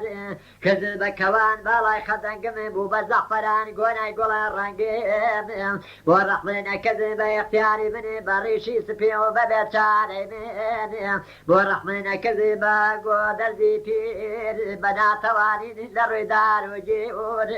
بۆ ڕەحمت نەکرد بەداکی بێژنێ بەجەرێک سووتانی زاڵ و پیلەتەوانێ بۆ ڕەحمت نەکرد بە نەوجوانی خۆی دنیا نەخوارد و بە ناکانی خۆی بۆ ڕەحمت نەکرد بە وەجاق کوێری من بەبێ ساحەبی و خەفتانە و زیویری بۆ ڕەحمت نەکرد بەبێ پشتی من بۆ حەفسێنم نییە و لە دەستی دوشمێوانێ بێژنی دلێرە نەوجوانم ڕۆ بە ناحەق کوژرا و لە تورانم ڕۆ چۆن مەرجوانە مەرجی دەست ئەفراسیابم ڕۆ مەیتی نەدیدەی دڵکەبابم ڕۆ وەک بەردی ئەبنێ ئاو ئەو سەر سەنگم ڕۆ شێری ناو بێشەوە تو ناوتونم ڕۆ جەنازەی گومبووی نەوجوانم ڕۆ شەهیدی شفرەی بەیازانم ڕۆ فەرهادی کێوکەنی شای چینم ڕۆ مەجنونی وێڵی سەرزەمینم ڕۆ وێڵ و دەربە دەرێ کۆسارانم ڕۆ بەبێ دایک و بابێ نەوجوانم ڕۆ بێکەس لە سەرینی وەختی مەرگم ڕۆ بێژنی دلێرێ پارچەی جەرێگم ڕۆ دنیا نەدیدەی نابەکامم ڕۆ بێ یار و ڕفیقی بێژن ناوم ڕۆ ڕووی کردە گورجینی ئەنجا پاڵەوانی گوتی ئەی گورجینێ دەستم بەدامە بقولي راسي فين بدا خبر بيجني دليل چياتو بسر لميداني كين كراوة بيسره يا بمرجي حق روحي شو تدر كان دشمني ابو كل قصي يعني يا كجا بزرب شفي برازان كيبو نترسال الرسمي زال رشاي دربين البدر بيقوفال أمس فبيسوال شون قلتو توابو شان وقتو بيجن إلتو قنبوابو وتي عيد اليارين بريق راسي عرضتي كم ذيك مكسيبو وقت رويشني بودغي براز شننا بيشو لقل طرف راز كشمان برازان بزرب الشمشير يكمان در نكز اي مردي دلير هر وقت الرسم بێژنی نەبەرد هەموو ددانی شکاندن بەبەرد کردیا هەک بەوە بۆشای کەی قەسرە و گەڕاینە دواوە بە تاجیل و دابووە هاتین بەڕێدا لەگەڵ ڕاوکردنی هەتا دەرچوینێ لە وڵاتی ئەرمەنیە یەگۆڕی ناسگی لێمانی زار بوو وەگە ڕەشی ڕۆستەم بە ڕەنگ دیار بوو بێژنی دلێرێن چاوی کەڵ بە گۆڕ هەڵمەتی دایە و دلێری پڕ زۆر کەمەندی تێخزن وردی تەنگ خەریک بوو بیگرێت گۆڕی سیار ڕەنگ وەختێکم زانی دنیا بوو تاریک کەس کەسی نەدی لە دوور و نزیک گرمە و ناڵە لە هەواوە هات دنیا تاریک بوو هەتانی سەعات لە دوای سەعاتێ دنیا ڕووناک بوو ئەسەری لە گۆڕ و بێژن دیار نەبوو نەگۆڕ و نەکەمەنی ناسپ و نەسوار هەرچەندی هەوڵم دایز نەبوو دیار سێشە و سێ ڕۆژی گەڕام بێت بەدوایە لە شاخ و لە کێو لە دەشت و سەحرا لە دوای سێ ڕۆژە ئەسپم دیەوە سێم کرد بێ سوار زینی چەوەدی بووە ئەسپم گرتەوە گەڕامەوە دواخە و خواردنم ئەڵێ زوو خاوە هێگی و تەماشای کردن گورگینی میلاد بەدڵ ئەترسا ئەلەزا وەک بە بۆدم زانی درۆیەوە گفتاری گورگینی تاریک بوو لە لای سەحرا سەرزەمی بوون زانی بەدەستی گورگینی ناپاک سەرنگون بووە دلێری چالاوێ بە زەربی شمشێرە خەری بوو بیکوژێ بوو خوێنی بێژنی دلێ بسێنێ بووە ئاخری خەیاڵا وردی سالاری گەرسەر پارەی کەمێ بە تێغیاودەوەدێ خۆ تازە بێژنێ بۆم نابێ پەیدا بوو جارێ بمێنێ بۆ لای پادشا بووە باقار دەگرێ پادشای سەنگینی بڵێ بۆ کوشت بەناحەقی گورگیونێ کە زانی بەکارە پادشای دەورانێ کوشتنی گورگینی لانیە گرەوەمێ وتی ئای گورگینێ مەردی حیلەکار بە مەکر و ئەفسۆنێ کرد و تا کردن گونسار نێترسای لە تێغە حەربەی پڕکیدم ئەبینی کە چۆنە ڕیشە دەزێنم ئێستا خەریکی بە مەکر و درۆ بوو ئیقبالمەکەی مەردێکی نەجۆ بووە ئەوەندە زیندویە تا لای پادشا بووە کوچۆلەکە سەر دەکەم جێ بووە ڕقەڵسانی کەیخەسرە و لە گورگین وەخستنی بە زیندان ڕێکردە پایتەختی جیوی پاڵەوانێ دڵی پڕی خەفەتی چاوپڕ لە گریان سوژەی هەردی بردێ لە ڕووی شاریە بمێنی بە شارە تا دەوری ڕۆزگار هەڵبە نازانی شای بڵند دەختەرێ بۆچی ناپرسی چی ماتوە بەسەر یەگەولادم بوو شێری نەوجوانێ بەندی جەرگم بوو ڕووناکی چاوەوانێ تۆ خۆ دەزانی شەو ڕۆژ بێ بوو نیە لە لای منیش ڕاحەت و خەووە ئێستا گورگینە تۆتە دووە بوو ئەسپی بێژنی بێسوارێ ناوە بووە هەرچەنە پرسمی بێژن چی لێ هات بەدرۆدە لە سای خالمەکەد هەر جاربانە و جوابمەدا دلیلی راستی پیشانمێ ناداوە بووە ئەبێ شاری یارە ڕۆخسەتم بدا و سەرپارەی بکەم ئەو مەردی بەدخوا بووە یانە بێ تۆ خۆدا قم بسێنی بوو یان خۆمەی کوژم لێم عاجزی نەبی بووە حرفی گیری بزن پادشای سەنگینی دنیای لێ تاڵ بوو لە کاری گورگینی هەوەتی دلاوەرە چی ئەڵێ گورگین چۆن نەگونێ بووە و بێژنی شیرینێ هەرچی بیستە بوو لە گورگینی گفتار بووی بەیان کردن لە لای شاریان پادشا بیستی گفتاری گورگینی وتی غەم مەخۆ مەردی دڵێ بەقین بێژنی دلێرە ماڵۆم زیندووە بوو سوێندت بۆ خۆم کە نەمردووە بووە هیچی غەم نەبێ قەسەم بە یەزان سپارێگە خەم لەچم بۆ توورەوانێ بۆ بێژنی شێر خوێنی سیاوە حەژ هەم تازەیەکەم لەگەڵ تاج بەخێژ ئەهەت بێ بۆ تۆ دلێری دەوران زیاتر لە خوێنی سیاوەخشی جووان هەوڵ بدەم بە دوای بێژنی شێردا بوو تا بە زیندوی بۆ دەکەم پەیدا بووە هەر بەدەستی تووری بوو بێ گرفتار ئەبێ گژی تووران بکەمێ یەخسەسەوار ئەگەر بەدەستی دێو جادوانی گرفتار بوو بێ و مەردی ناوەجوانێ ڕۆستەمی دلێرە زووە کەم ڕەوانێ دێوان قڕ بکا وەک مازن دەرەوێ تۆ بچۆرە دەرێ گورگین بانگەکەمێ ئەحواڵی ڕاستی پێ بەیانەکەم جیواتە بێرونێ لە لای شاریان ئەیکرد شیوەن و ئەفغان و ئاوان هاتە بارەگە گورگینی بەتی کاوان سوژدەی عەرزی برد لە ڕووی شاریان سەری هەڵبڕی مەردی سیا بەخێد فرێ بەرازی دانا لەسەر تەخێت وتی پادشا بمێنی بەشاد عمری دشمن گشت ببێ بەرباواد سەری خایەنت وەکو سەری بەراز ببڕێ بانزەربی شمشێری پڕگاز پادشا فەرمووی ڕاست بکە ئیقرار بێژن چی لێ هات بۆ دیار گورگی کە بیستی ناوی ئەو بێژن هاتە هەڵەرزینی تەواوی بەدەن چی وتە بوو گفتارێ بۆ گیوی نەبەرد لە خزمەتی شام بەیانی کرد بەڵام ئەلەرزی وەکو بێبیلان لە ناو ئابوو دڵپڕ لە ترس و لەرز ڕەنگەڵ بچۆرکا بوو پادشا زانی گفتاری گورگین هەمووی درۆیە و دیارە بە یەقین وتی بێ حەیا بەدەسوڵ و ناپاگێ لە تاو گۆدە بەرزی بۆچنی تا باگێم شێران و بەورانێ لە کێو و سەحرا بوو ناتوانێ ناوی گیشوادی بباوە ئەوەڵ لە ترسی پادشای جەبار دووەم نەبوایە بە فتنەی ڕۆزگار ئێستام کردی بە سێدارەداوە بوو ناود گومم وایە لە مڵکی دنیاوە بووە فەرمووی بیخەنە ناو بەند و زیندان زنجیر لە گەردنی و بەگناوە گوناکارە بوونێ بردیانە زیندانێ گورگینی بیلاد کردیانە گەردنێ زنجیری پۆڵەد ئەجا کە فەرمووی بە گیوی نەبەرد جارێ بمێنێ لەگەڵ سزا و دەرد جارێ دلاوەرێ تۆ بگرە قەرارت تەبا ماڵوم ببێ گشتکار و کردار ئەگەر ماڵوم بوو نەماوە جوانی کوشتنی گورگینی هیچ نییە گیرەوانێ ئەگەر ئینشەڵڵا مابوو لە دنیا ئەو جای بەخشینێ بە ڕێگەی خوداوە بووە جاسووزە نێرمێ بە گشت وڵاتە بگەڕێنە بە ناو شار و دێتەوە بووە بگەڕێن هەموو وڵاتی تورانێ بکەنێ جاسووسی بێژەنی جووەوانێ خۆی شدی خەریک بە لە هەموو لاوە بەڵکو خەبەرێ ببێ لە لاوە بووە ئەگەر خەبەری نەبوو لە هیچێ تاوەقتی نەورۆز بکەمدارە بووە لەوەقتی نەورۆز ئەوەڵی بار کە دنیای سەوز بوو ئەرز بوو بە گوڵزەوەر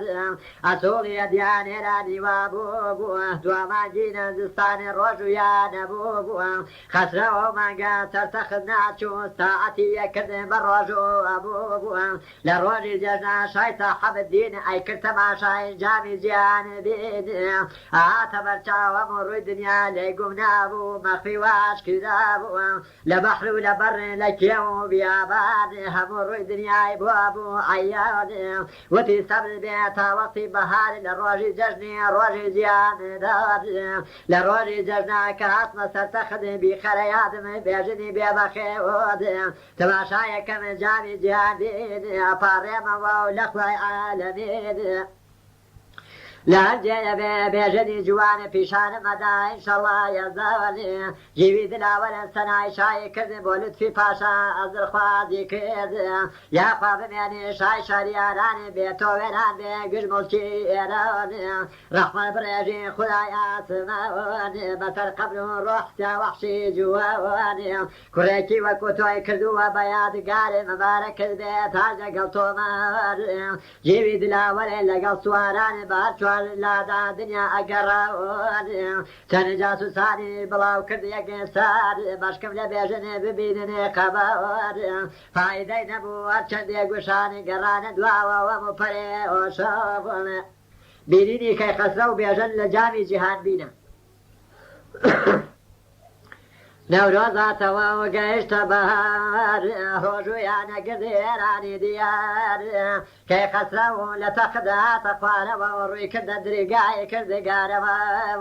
تاجی لەسەر سەرێدا گردێ پادشا لیباسی تەخوای بە بەدەن پۆشە هەتاکو یەک مانگی عیبادەتی کرد چوو بۆ جێی مەخفی و هەر تەقوایە کرد ڕۆژ ڕۆژوو یەگردن شەوە تا بەیان ئەیکرد عیبادەت بۆ حەیی مەنانێ کەمانگ تەواو بوو لە ڕۆژی جەژنا هاتەوە سەرسەخت تاجی لەسەر نابووە هاتە بارەگا گشت پاڵەوانان جەژنە پیرۆزە و لێیە کردیانێ گیوی دلاوەرە ها بۆ بارەگا و چاوپڕ لە ئەسرین ئاخیە کێشا بووە وەستا بە پێوە سوژدەی هەردی بردی بۆ لوتفی پاشا چاوەڕێیە کرد پادشا گیوی دی بیری کەوت بێژەنێ فەرمووی بە گەنجور جامی بۆ ببانێ جامیان بۆ هاوردە گرتی بە ڕووی دەست ڕووی کردە دریگای پاکی فریاڕاز کردی من ئاجاد لە دریگای یەزدان سەیری جامی کرد شای پاکی جیان ڕەحمی کرد بە حاڵ خەسرەوی بێچار ئەمەی ڕووی دنی زەمینی بۆی کرد نموندار لە کار و نیشان سەهبە و بڵند هەمووی عەیان بوو بەبێ چەند چۆنێ ساڵە لەوە و پێر ساڵێ لەوە دوا هەرچی کەبوو بێ یاخۆڕ و بداوە لە ورد و گەورە لە بەحر و لە بەڕ کەوتە بەرچاوی شای سەحەفەر لە چڵەگیایە هەتا شێر و بەور هەمووی ئەماڵۆم بوو لە خاگە تا هەوێر هەر حەوت تەبەقەی عەرزی کرد سەرە و ژێر نەیدی نیشانەی بێژەنی دلێر تا هاتە شاری کەرگەدی مەشهور ئەڵەن کەرکووکە شاری سەلموتۆر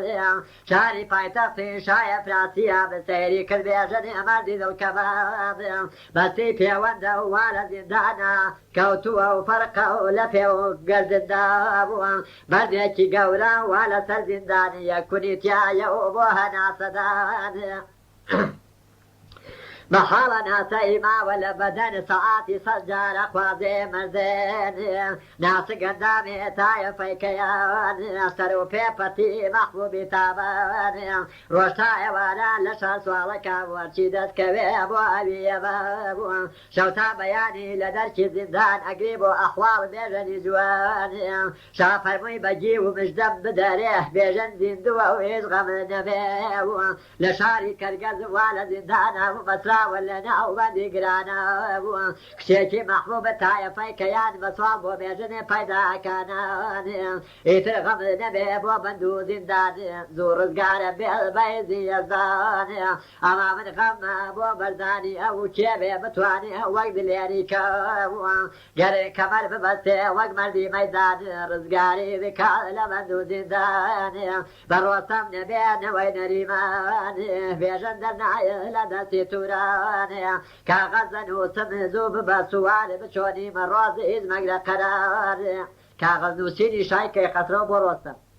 فەرمووی بە کاتەوە شای شاریاران بنووسە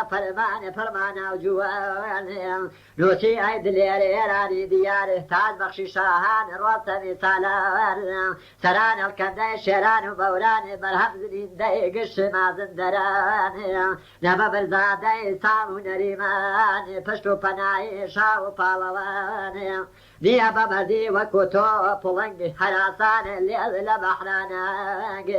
ڕەونەقی پایتەخت شاهی کەیکەیان سەرەفرازی بڵەگ ئێران و توران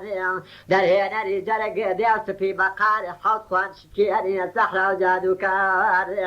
ئەیە فراسیا بەدەست و زەلیل قاتڵی ڕۆحی گورگ و بەور و فیل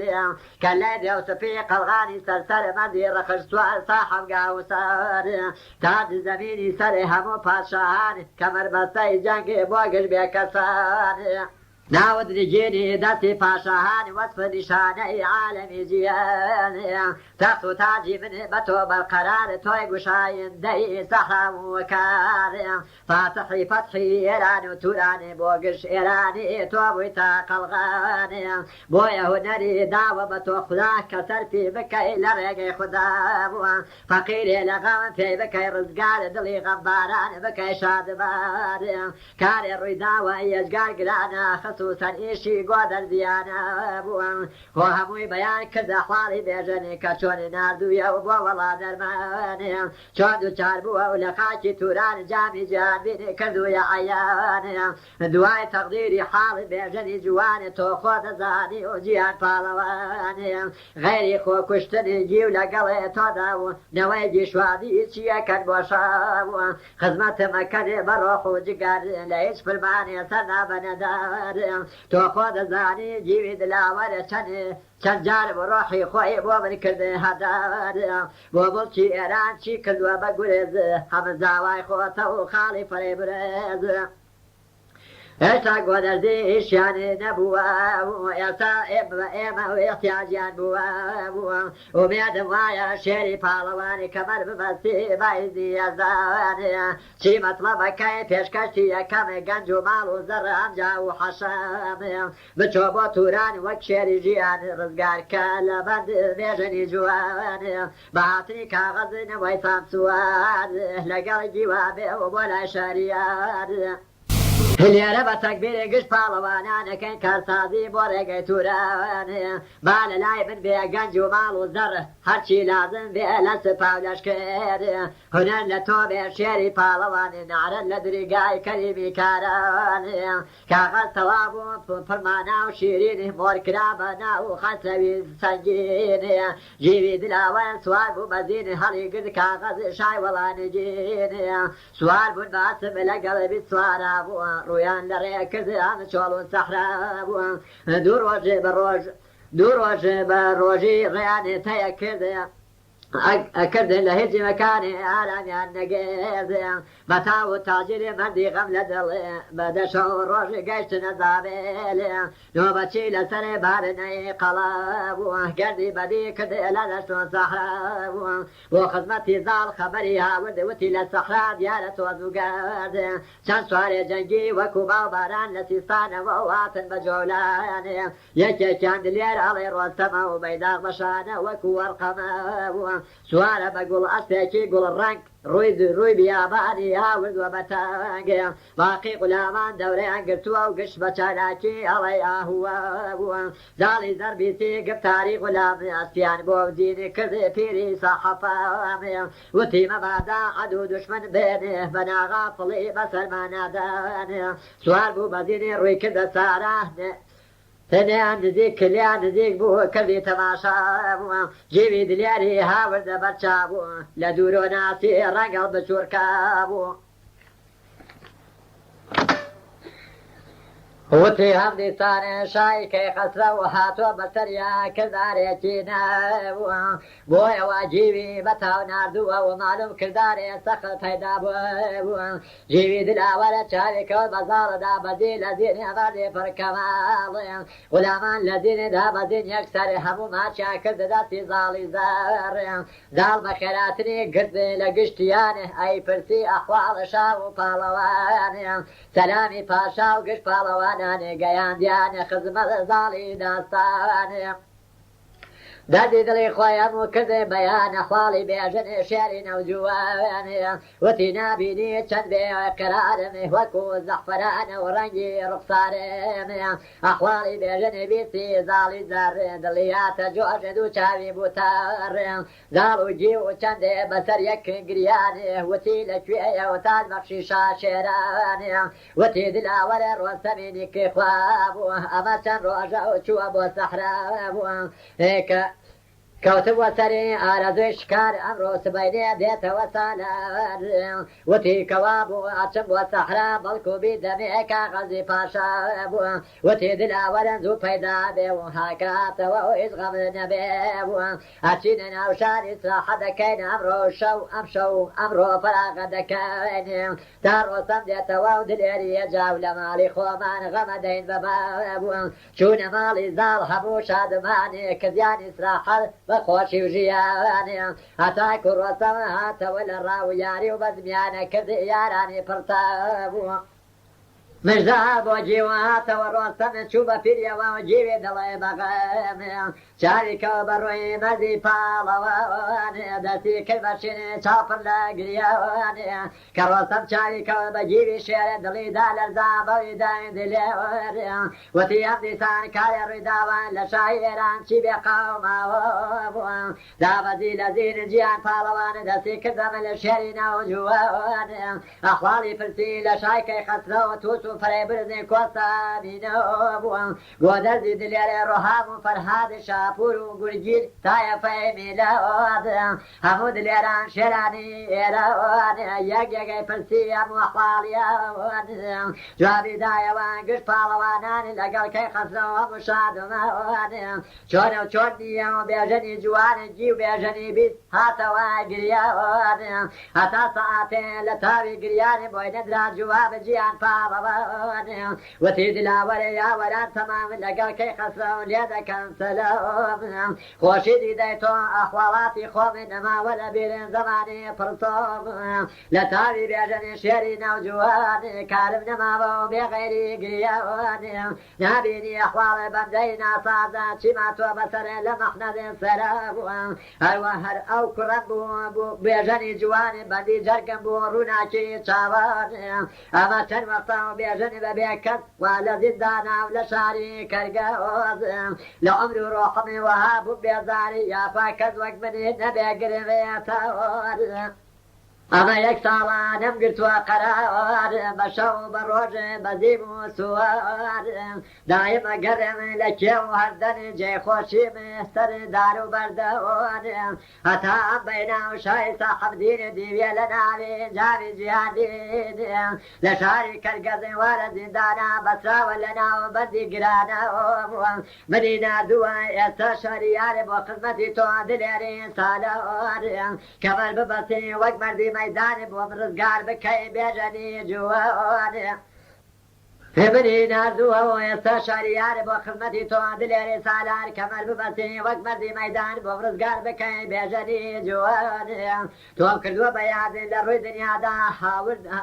تۆم کردووە بە یادی لە ڕووی دنیادا بوو هاوارم بۆ لای دلێری دێناوە بووە چاوپڕ لە گریان بۆ یەکرد برێ بەیاوانێ دڵی ڕۆستەمی یەکرد بە بریاوانێ کرداری گورگین شومی نابەکار هەمووی بەیان کردن لە خزمەتی سالاوانێ ڕۆستەم کە بیتی ئەحواڵی بێژەوان بە ئاوی فرمێزنگی تەڕی کردن جاوشەوانێ بەرز بوو زاری و شینی لە ماڵی ڕۆستەمی بۆ بەختی بێژنی جوانی پڕن ستەوە خوشکی ڕۆستە بوو چونکی شنکاژنی جی و خوشکەزای خۆی بوو ئەم بێژەنینی بووە ئەم خوشکیگی بێژە ژنی ڕۆستەم بوو دایکی فەرێ برزن شێری ڕێقە بوو بەرز بوو لە حەرەمێ شیوەن و گریان هاتە زەلزەلە گرزێ زابلستەوانێ بەجێوی فەرموو پادشای دشای تاج بە خەژێ نابێدا بگرمێ زین لە پشتی ڕەخێژم تا دەستی بێژنێ بەدەست نەگرم نابێ ئیسراحەتێ خورد و قەوم بکەوەبێم یاریە دەرم بێ نەسرەتی ئەزانێ هەمشایکەی خەسرە و پێم بدا فەرمەوانێ ئەبێ تەخت و بەخەدە شایە فراسیە بە هەمووی وێران کەمە بە گورزێ پڕەتەوە دەستی گیری گردێ بردیە بارەگا داینا لەسەر تەخەدێ دڵخۆشی ئەدەوە فەرمانی پاشایدا بەدەزێن سەروەرێ مۆری شای ماچ کردی نایەتەوە قیسەوەرێ مەتالعی کردی ناوەی پڕمانە دڵیاتە جۆش بۆ ئەمری پاشەوە بەجیوی فەرموو دلێری دەوران هیچ لازم نەبوو بێنی فەرماوانێ من بۆ جەرگی خۆم چۆن خۆمە گرم ئەزیەت کێشان وری بە سەرێ بوومێ هیچ لازم نەبوو تۆ باتیایە هەریە خەبەر بۆ بنازمایە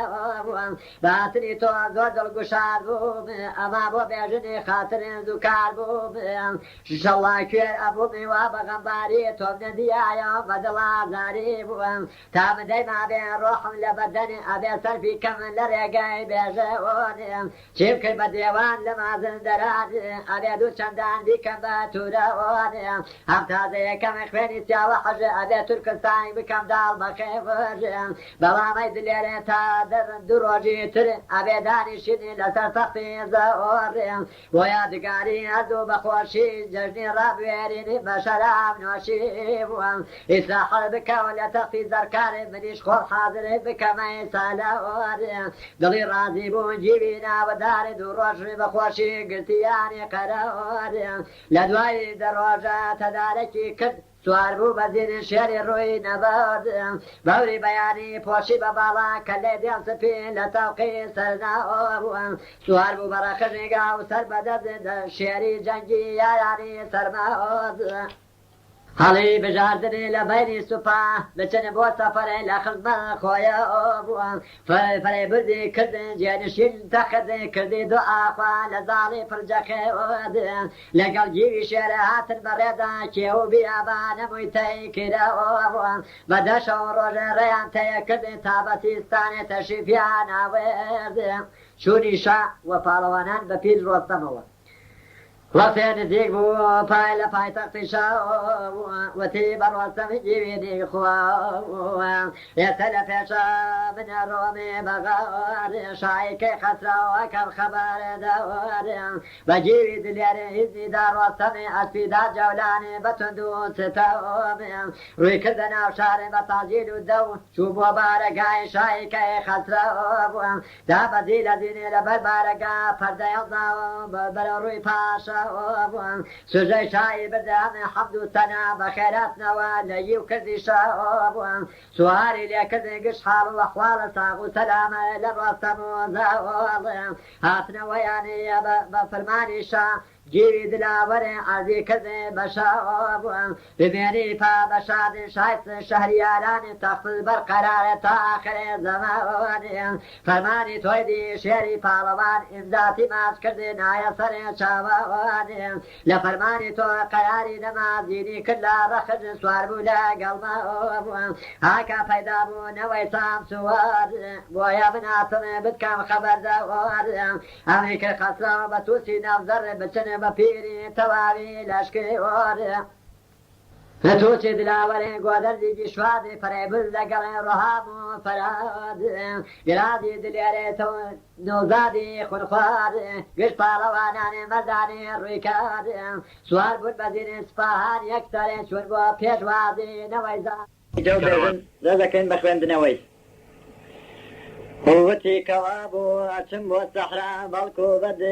بيدمي كاغذ باشا وتيد الأورز بيدا بها كاتوا ويزغمنا به أتينا نوشار إسراح دكين أمشو أمرو فراغ دكين تارو صندي توان دليري جال مالي خوما غمدين لباب شون مالي زال حمو شادمان كرديان إسراح بخوش وجيان أتاكو روسم أتول الراوي ياريان ياري وبزميان كذي ياراني فرطاب مجداد بوجي وهات والرسم شواب بيريا ووجي دلبغان شاري كوبروي مدي بالوان دسي كالبشين شافر لقيان كروسم شاري كوبجي بشير دليدا لرزا بوريدن دلير وتيام ديسان كاري رويدا ولا شايران شيب قوما دا بزي لزين جيان بالوان دسي كزم الشيري نوجوان أحوالي فرسي لشاي كي خسروا توسو فري برز كوسا عمينا قودر زيد لير الرعاب وفرهاد شابور وقرجين تايف في ميلاد حمود ليران شيراني يراني يقيقي فرسي أمو أحواليان جوابي دايا ووقش بالوانان لقل كي خسروا أمو شادمان شون نيو بيجني جواني جيو بيجني بيسهات وقريان أتا ساعاتي لتاري قرياني بوي ندرا جواب جيان بالوان وتيد الأوريا وران تمام لقل كي خسروا ليدا كان سلام خوشي ديديتو أحوالاتي خو من ما ولا بير الزمان برصوم لتاري بيجن الشيري نوجواني كارم نما وهو بغير قريان نابيني أحوال بندينا سازا وشماتو بسر لما احنا سراب هل أو كرم بو بيجني جواني بندي جرق بوروناتي شاوان أما كان وقته بيجني ببيكت ولا زندان ولا شاري كرقاز لعمره روح وابو مي بيزار يا أخوة كزوق من هنا بقرفتار أما يكتالا نمقرتوا قرار بشو بروج بزيم سوار دايم أقريم لكي وردان جاي خوشيم سرو دارو بردان أتام بينا شاي صاحب دين ديوية لنابي جامي جهان بين لشاري كرقز ولا زندانا فترا ولنا وبدي قرانا منينا دوا يستشاريار وخزمتي تود الرسالة كفر ببسي وقمر دي ميدان بغرز قال بكاي بيجني جوان توم كردوا بياد لروي دنيا دا حوارم بولاي دليري دينا شافر لقريان بويا كل بيان دلي روسني كل ببريان كرداري قرجين شومينا بكارم موي بيان كرد لك المسالة روسن كبيسي أحوالي بيجني بابي فرميس قيتري كل جوشان برزبو زاري زاري وشير لمالي روسن بو بختي بيجني جواني فرصتان خوشی روستم بو چون کاجنی جیو خوش کزای خوی بو هم بیجنی بو هم خوشی جیوی جدی روستم بو دایکی فری برز شیری ارقام بو برز بو لحرم شیوانو گریان هات زلزله گشت کزابلستان بجیوی فرموی بشای تاج بخیر نابی لدا بگرم زین لپشتی رخیج تادسی بیجنی بدست ندم نابی اسراحت خردو خوبکم يا يدر بنسيتي يزدان هم شاي كي خسره بين بدامان أبي تخطو بخد شاي فراسيا بهمي وران كف بقول زي فرطاب نسيجي وقرت برديا ما بارقا وداينا لك وتي كوابو أتم والصحراء بلكو بد بدمي كاغذي باشا وتي دلاور زو پیدا به هكا تويد غمنا به أتينا نوشار إسراح دكين أمشو أمرو فراغ دكين تارو صمد توان دليري جال مالي خوما غمدين بفا شون مالي زال حمو شادمان كرديان إسراح بخوش وجيان أتاكو روسم أتولى الراوي ياريان ياريو بزميانا كزي ياراني برتاب مجهاد بوجي وهات والرسم شوى ببيريا ووجي دلبغام شاري كوبروي مدي بالوان دسي كالبشين شافر لقريان كروسم شاري كوبجي الشير دليدا لرزا بريدن دلير وتيام ديسان كاري ريدا ولا شايران شيب قوما داب ازيل زين جيان بالوان دسي كردم الشير نوجوان احوالي فلسين لشاي كي خسره وتوش وفري برز كوست عمينا قودر زيد لير رعاب وفرهاد شابور وقرجين تايف ميلاد حمود ليران شيراني ايراني يقي فرسي امو احواليان جوابي دايا ووقش بالوانان لقل كي خسره وامو شادنا شون نيه وبيجني جواني جيو بيجني بيسهات وقريان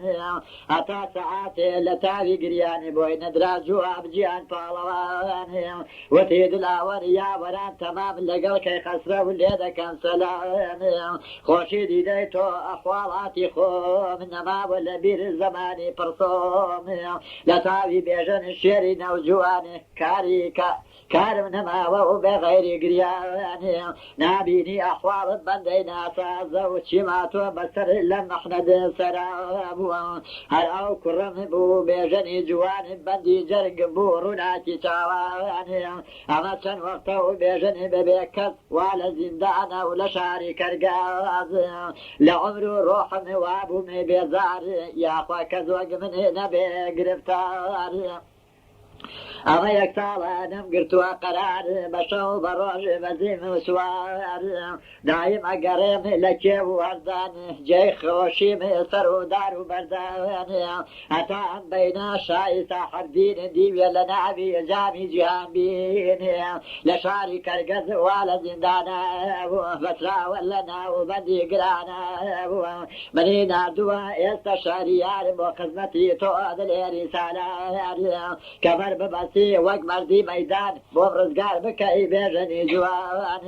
توم کردو بیاد لروی دنیا دا حوارم بولای دلیری دینا شافر لگریان بویا کرد بیان دلی روستمی اکل ببریان کرداری گرگین شومینا بکارم وی بیان کردی لخل مسالار روستم کبیتی احوالی بیجن باوی فرمیس گیتری کل جوشان برز بوزاری زایوشین لمالی روستم بو بختی بیجن جوانی پرستان خوشی روستم بو چون کاجنی جیو خوش کزای خوی بو هم بیجنی نیو هم خوشی جیوی جنی روستم بو دایکی فری برز شیری ارقم بو برز بو لحرم شیوانو گریان هات زلزلان گشت کزابلستان بجیوی فرموی بشای تاج بخش نابی لدا بگرم زین لپشتی رخش تا دستی بیجن بدست ندم نابی اسراحت خلد و خوبکم یار یدرم بی نصرتی یزدان همشایی کی خسره و پیم بدامان ابی تختو بخد شای فراسیاب هموی ویران کم بگوزی پرتاب دستی جی و گرت بردیا ما بارگاب داینا لسر تخد دل خوشی اداب فرمانی پاشای دا بدست سروار موری شای ماش کردی نایتا و قیسار مطالعی کردی دامی پر معنا بو دلیات جوش بامری پاشا بو بجیبی فرمود لیری دوران هیچ لازم نبو بهینی فرمان من بو جرگی خوم چون خوم اگرم عزیت چش نوری بسرم هیچ لازم نبو تو بهات یایو هر یک خبر بو بنال بایا بهاتنی تو زور دل گشاد بو اما بو بیجن خاطر زکار بو ئینشەڵڵا کوێر ئەبوومی وا بەغەمباری بوو تۆ نەدیایە و بەدڵازاری بوو نامەی تامدەی ئەما بێ ڕۆحم لە بەدەن ئەبێ سەرفی کەم لە ڕێگەی بێژانێ چیم کرد بە دێوان لە مازن دەران ئەبێ دوو چەندان بیکەم بە تورانێ هەم تازەیەکەم خوێنی سیاوە خەژێ ئەبێ تورکستانی گشت بکەم داڵ بەخێژێ بەڵام ئەی دلێرە تادە ڕۆژی تر ئەبێ دانیشتنی لەسەر تەختی زارێ بۆ یادگاری هەردوو بەخۆشی جەژنی ڕابێرین بە شەراب نۆشی بووە ئیسراحەت بکات تاختی زەرکار منیش خۆم حاضر بکەم ئەی سالار دڵی ڕازی بوو جیوی ناودار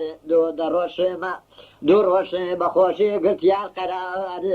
لە دوای دوو ڕۆژە تەدارەکی کرد سوار بوو بەزینی شێری ڕووی نەبارد مەوری بەیانی پۆشی بە باڵا کە لێ دێو سپی لە تەوقی سەرنابووە سوار بوو بە ڕەخژگا و سەر بەدەست شێری بە جەنگی یارانی سەرماز هەڵی بژاردنێ لە بەینی سوپا بچن بۆ سەفەرێ لە خزمەت خۆیان بووە فەرەی بردی کرد جێنشینی تەخێد کردی دوعاخوا لە زاڵی پڕجەخێد لەگەڵ جیوی شێر هاتن بەڕێدا کێ و بیابانم و تەی کرابووە بەدەشەوە ڕۆژ ڕێیان تەیە کرد تا بەسی سستانی تەشریفیاناوێرد چوونی شا و پاڵەوانان بە پیر ڕۆستەمەوە وەختێک نزیک بوونێ بە پایتەختی شاوتی بەڕۆستەمێ جیوینی گێخوا بووە ئێستا لە پێشا منە ڕۆمێ بەقا بەغار شایکە خەسرەوەکەم خەبەردار بە جیوی دلێر ئیزنیدا ڕۆستەم ئەسپیدا جەولان بە تند و ستان ڕووی کردە ناو شار بە تاجیل و دەو چوو بۆ بارەگای شایکە خەسرا بووە دابەزی لە زینی لە بەربارەگا پەردەی هەڵداوە و بۆ ڕووی پادشا بووە سلە شاهی بردە هەمێ حەمد و سەنا بە خێراتنەوە و لەگی و کردی شابووە سوالی لێکردێ گشت حاڵ و ئەحواڵ ساغ و سەلامەت لە ڕۆستەم و زاڵ هاتۆ یان نابوو فەرمانی شابوو جیوی دلاوەرە عەرزی کردێ بە شابووە بمێنی بە شادشایش هەشاریارانێ تەخت بەرقەرارە تا ئاخر زەمانێ فەرمانی تۆی دی شێری پاڵەوانێ ئێمزاتی باش کرد نایە سەرچاوانێ لە فەرمانی تۆ قەراری نەمازینی کرد لە ڕەخت سوار بوو بە لەگەڵما بووە هاکە پەیدا بوونەوەی سامسوار بۆیە من هاتووم بتکەم خەبەردار ئەمریکا خەسرە و بە تووسی نەوزار بچن بە پیری تەواوی لەشکر تووسی دلاوەرێ گۆ دەرزێکی شادێ فەرێبل لەگەڵ ڕۆهام و فەراد گرازی دلێ نەوزادی خوڕخوارێ گشت پاڵەوانانێ مەردانی ڕۆیکار سوار بوون بەزینی سپاهان یەکسەر چوون بۆ پێشوازی نەوەی زاڵی زار تەوق و نیم تاقێ بەسرا لە مەیدانێ تەپڵ و نەقارە و سازی غولامان 100,000 بەیداخ کرابوو بەرپا و گشت پاڵەوانان هاتن بۆ سەحرا بووە ڕۆستەم چاوی کەون بە پاڵەوانان دابەزی لە زین شێری نەوجوان هەموو سپاهان دابەزین لە زین دەستیان ماچ کرد بە حەز و تەمکین ڕۆستەم سەر و ڕووی هەمووی ماچ کردن یەکگە خواڵی لێ سوال کردن سوال بوو بە زین هەموو دلێران چون بۆ بارەگە ئەی شاهی کەیکەیان هەموو لادرا پەردەی بارەگا سوژدەی هەرزێ برد ڕۆستەم لە ڕووی شابوو لە دوای سوژدە سەری هەڵبڕی بوو دەستی بە ئەدەب نایە سەرسنگی بوو وتی شاریار بە شاد بمێنی ڕۆژی برادی قەداوا نەبی بوو هەرگیز قەدەمی لەسەر تەخت نەبرێ بوو فەتحی ئاسمانی یاریە دەربێ بوو شەوی هەر ڕۆژ بێ و ڕۆژی نەورۆز بێ بوو تەخت و تاجی زەڕێ هەر بە و پیرۆز بێ بوو مەلایکانی عەرشی یاریە دەری بێ بوو هەم کار و بیان سایە سەری بێ بوو زەمین لە باڵات دایماوا بێ بوو دایم بارەگال پڕ لە نەوا بێ بوو سەری دوشمنی ببینێ بێسەر خاین لە درگال بێ دەربەدار دایمە جەژن و شایی پاشایی بوو سەد سەری وەک ڕۆستەم بێ بە فیدایی بوو خسروي سارار هالصالة سرتخد دستي كذا من دلياري فرجخد يا خوا بخير بشيري إيراني فشتي ملاتو شايك يعني بهاتني خود وصاد كردم لبندي غما وازاد كردم لالو زوارا فري برجي جوان ساغو سلامت دليان شادمان روستم هاتي كرد تختي شاريار قش سلامتني حمد بو كردقار عبدي پادشاين حلقة بقوشين خدمتي شاد دائم سرخوشين خوز قبا وكسي شاي شهرياران حالي بفرسي بخوشي وجيران پادشاه فرموی بیارانی یاد تو سفره برزی گودرزی سالار بچن قاپی باخی گوشال کنی یکسار دانی لچی من تختی پرگوار تختی آلتون دوز دندرالا گلزار میز لگل پرداخت مانه خوشگوار مجلیسی پاشا شوانا گلزار تختی مرسا میزی زیرن کار درختی عظیم لگلنا و گلزارا بدس کرابو و تختی پاشا بني دار الزيبون بولقي دار عطوني بيوي عقود بوداني داريدوني زبرجدي صوز قلاي او دار بو خولي جري دار دوري شهوار بو ليبو لعطوني بيالا بو السابو هاتب وخوار نارنجو بيه عقيقي او دار الروجي دو قاب مسق لقل عمر اكرام دار وابو معتار ما ايدا لدار عطري ارجاد اباري لسر شاي كيكيان تفيان ودانا لبن ودانا وداني لسر تخد تاجي لسر ناو روستم لقل شانيشتن لسر تخيد بخوشي وبشادر دو فري حجاد باقي دليران لكرسي زركار نيشتن بتمكين بشرتو وقار عاتن بو مزليد ساقياني مي حمو تاج بسر وقشاني كي همو بالماز زيرين كارو وستان بخزم شاريارو قردن لك لملي قوار لجويدا وكيبو كوزا ولفرد وجدا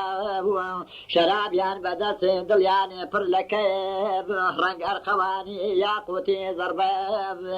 بيال بدس پنجه وقي قلم ادن لدلان سد درد بارقام للا يكيتر مطرب نوازان دفو تنبور وسازيان الرازان ساقي دلجير مساز بازم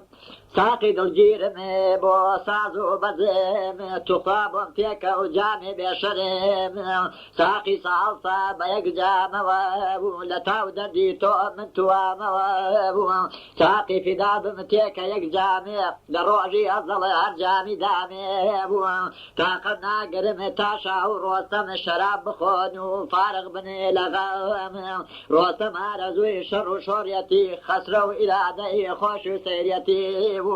من إجار زيدي ديار مو شربتي هنجوي نزاري مارما ساقي صالصة دل انتظار وسرخوش من برويدي دي نقارا فرمي بروستا من شاي شرياران بطويا رونق تختي كيكيان بوهمو قزات وبوي أسفار هرطوبة مردي بسوتا كمار تو خود زاني تايا فيجي شواد شون خويان بومني كردو وبرباد قشان بستوها دايما يكسر قش روحي خوياني كردوا باسفار خصوصا خوجي ومدينة مدار شندك يشاو وجفاي روزقار اشاكو اشيان بيما نبوا ويست زمان وليات يكشوها يكجار غنبارني بو بيجني جواني لازم يقشت ماني هولدين بوياني شاري امكارش هربتو اكريم وفيش كسيني وبتواني بتشيبو اقر بيتو تو بسي كمار بيجر رزقار كي لبندي يجر لا تفو سلاح لمارو لقنج ببالك الخوض ببيدر درانج هرشي لازم اهل مكاب فرواب وحمي القرى ولقزين شاب كروسا بيسي لفاشا قفتار زميني ما اشكر بشرتو وقار يا خوار خوش بيشاهن شائران جيرشيني تخذ شاهي كي كيان طيرناكي تاو كي قبادي كي نقادار بولا مكاني حيبو اشتاني ديوا شرخي زمانه وببي وكوتو شاي كان من بقوي خوم هيش منكر دوا وجريد يا والسفيد كدر هاتو اول من ساد يزان وابو دوام بشاي كيان وابو لروجي ازل تقديري وابو روحي من اسبري كي خسر وابو خلقي كردو مفادشا يزان لبر خاطري شاي كي كياني شد بيل دواي تو فادشاي سرور بدلتي نقرم قردي قاوساري كالليد يوسفي نني بني مجير خاقي بوري بياني جبكم يختشاقي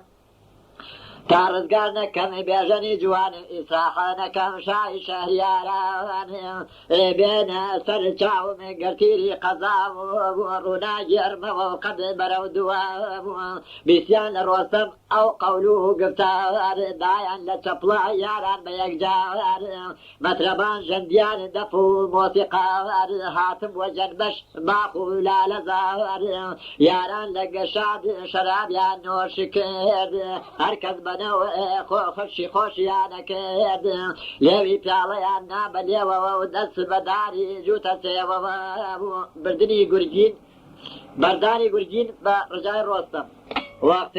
كقرجين خبر زاني الرستم اتبا وشيري ايراني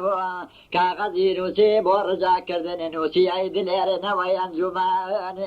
سايتو ما يسري شان وخرشد بجمالي توشاد مانا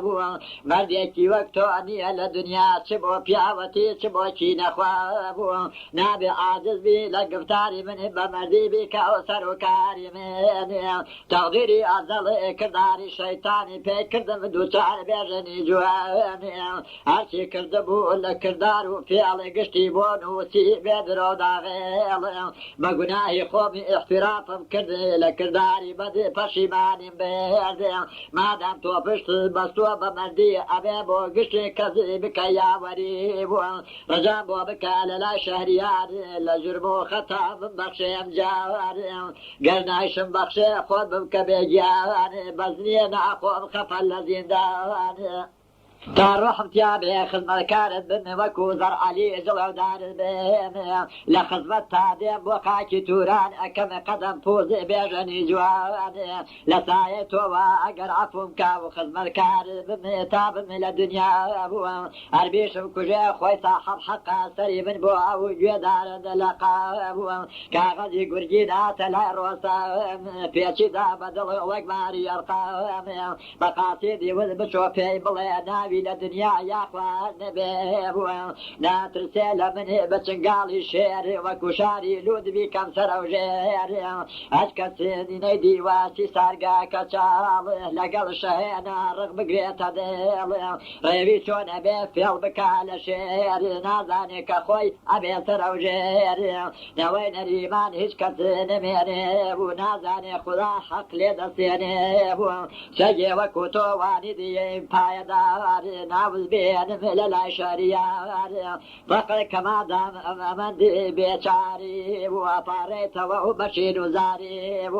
أجر بحث كرا لبزيت شاعر دي شاع كم عفو خطا الكاب أجر خواكر دي بيجر رزقار بو بسلامتي شاد بعد الدار بو أو جاء البخشم بريق يزدان هيش كسيلة نابد القران بيجن ما بقد إخوانك تو أبينت بعميدي نجاد سفارد كف بقول ذكراني أقريد بحال الوحشي لك يواني أقر خو من يزيني من مدواوا هرجز ري درشوني بوتون ماوا روح درديني أجيب ذي العوالي طايفي ميلاد قجكا بيصاد تاروج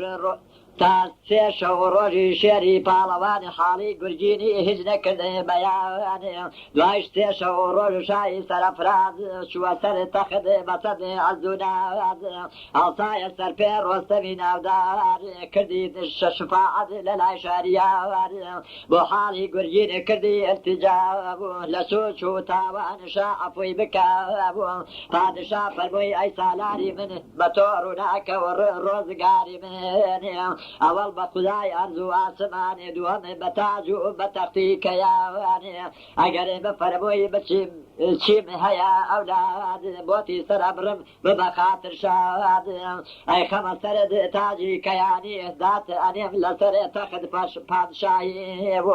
فقد بو قرين هزمكا قفتار سويد خواردو وبخواجيان دار نابتا قرين ببيل دنيا وخوشي ببيني لداري ششا لداير شاب وتيشار يار خداي قشت دنيا عبدي قنا كار قش عفو أكاب شركة كريمة وصاحب دولته بو عاصي وعابد ولي نعمته مش قش بتشوق شاي كي خسرين مشاكو خراب متيعي أبين نابك بتشوق خطابك قول بجاري دوشاري بك هرشاك بك تايس سكاري هرشا وريبو بوخز مكاري نابي بجاري بد رفتاري ببيلتا أميد روي شرياري بخشيبا روستم طادشا جياني فرمي بريدني لبندو زندان فرمي براسم امجا شرياري شون تشيف بيد بوتوران دياري هرشي لازم قنج ومال زر حاضري بكام سفا ولشكري اترسم قريب اسفا وبشي وخبر بزاني شاير مني بيجن دربكا لبندو زنداني صد باري بكا بتيغي براني وتي پادشا روستمي جواني ابي بدزي بچم بوتوراني قافل رقا خمي بمثلي تجار كاشاري كرقازي ناقم قراري هتابا مخفيني كمير استقار شرين تيغو قرز هجنايا المكار امريكا ورعاتون ديناري فرشي اوري شمي بتاقران بابوري مشكي وسركي وفرشي ايراني ومالي تجارة صدبار تمامي بالصندوق فربي الذي وآتوني مرواري وقوري لالي داري دوني بادشا بيسي قفتاري روستم قافي خزياني قشاد كزي بيغامي هرشي لازم مرواري وقوري نرايا صندوق توابي اكساري باري بيسي هيسر كلالا قوري صدبار آوريشم متاي فرق دوري أمريك الروستم بتوتي جوان أمري هزار سواري پالواني همو گردني كش شيراني زياد صاحب أسفو تيغي قفالي قراني سپا حاضر بوني هزار پالواني هل يجي مقابل هزار سپا وساواني كوتنا وشيراني روستمي سرواري حوت بالواني لسو بردان داواري قرجين وزنقا لقل قوستامي قرازي دليري فري قهرو ستامي رهام وفراد ياراني دليري عشكشي نبردي وكون الرشيري كردي بسرداري كاروان وسباه وتي بياني لوقتي فجرابو أبو حاضر بن سباه وكاروان حركة دكيني أبو شادمان روشني روستم بو توران وبرداني بيجن سفيدي بياني لوقتي صحاور زاير بو وكو رخصاري دلبار مؤذن خويندي بانجي بهامتا كلاشيري ودقم بإذن الله ملايكة زفر جاري كشا بكوشة وبازار شارو دي ميدانا أيوة أهلي ورن بو سيران أشين بو فتحي جيان فالوان قطار باركران لجواهرات دنجي زنقولات والسماوات روستمي دلير بوري كرد باري كالليدي وسفينايا توقيسار سوار بو برخ رقا وسر بدز كوتبر سوبا دليري سرباز ابو بالوان سوار بو بزين دز لسر حلقي قلت سياراني فرقين روي الريان تيأكد شولو صحراو بيابان ابو اميديان بري ولجان ابو دستيان بخوين شوري وغرق بود باسباب بولاي زير جيشتني ذيك ولاتي توراني دابدي لذين جيال بالواني بلشكري قدي قش قرار بقرني نابلين مويز غافل ببيني ئەگەر دووچار بووینێ ئێمە و کاروانێ زوو پێمان بگەنێ بە توندی و داوانێ ئەگەر ڕێبوارێ پرسی لێتان بڵێن ڕاوکەرین گشت خەڵقی تورانێ حەوت پاڵەوانی کرد بە قەتارچی بووە گشت هەڵیان کێشا کاڵە و گۆرەوی بووە ئەسپابی شەڕیان هەموو کردێ قایم خستیانە سندوق تەواو خاتر جەمێ ڕۆستەر لیباسی توجاری لەبەر کەوشی کردە پێ مشکی بەس بەسار خسیان ئەو سندوقی گوردی گاو سەرێک کە لای دێ و سپی و باوری پڕکەدار قەڵەمدانێکی کرد بە کەمەردا تەنگ بەنگ گاوریشم دەستکاری بەغدا بووە لە باتی نێزە گەزی گر بەدەست سوار بوو بە زیێنێ خوازایی زەبرداز خرانە ژێربان ئەسپانی مەیدانی کاروان لێ خوڕی بۆ مڵکی توورانێ سەدباری هێسری ماڵی ئاوریشم مشکی و سرکەیی هەمێ فەرشی پەشێمێ بیزوار هەمێ پڕ بوو لە دانەی گەوەری لالی مەرجانی مرواری و ئەحماری حەوت باری ئەسلاحەی شێرانی جەنگ بوو نرا لە ئەسپانی نەقشی گوڵڕەنگ بوو چل نەفەرێ غولامی خاسەی قەتارچی بوو لەگەڵێ خۆت لەگەڵ حەوت لێری شێرانی جەنگی بوو بە سواری ڕەخت ڕۆستەم کەوتە پێژی وەکو توجاران خوازای قاپڵە کێژی قاپچیان کێشا قەتارچی بەجە خێد هاتن بەڕێوە یاران بە حجاد خرنگای زەنگۆڵە و بۆڵە ئەسران هێنا بوویە ژەنبەش سەرە سەحرا و بیابان تا شاری کەرگەزن نەیانگر قەرار هاتنە قەراقشار کاروان و قەتار پیرانی وەیسا چوو بوو بۆ شکار تووشی کاروان بوو لە ترافی شار زۆر سەیری کردنی وەکو مشتەری هیچ لێ نەپرسینێ بەتاو تێپەڕی بوو ڕۆستەمەری کردێ بە قەتارچیان وتی لێرەدا ڕاگرن کاروان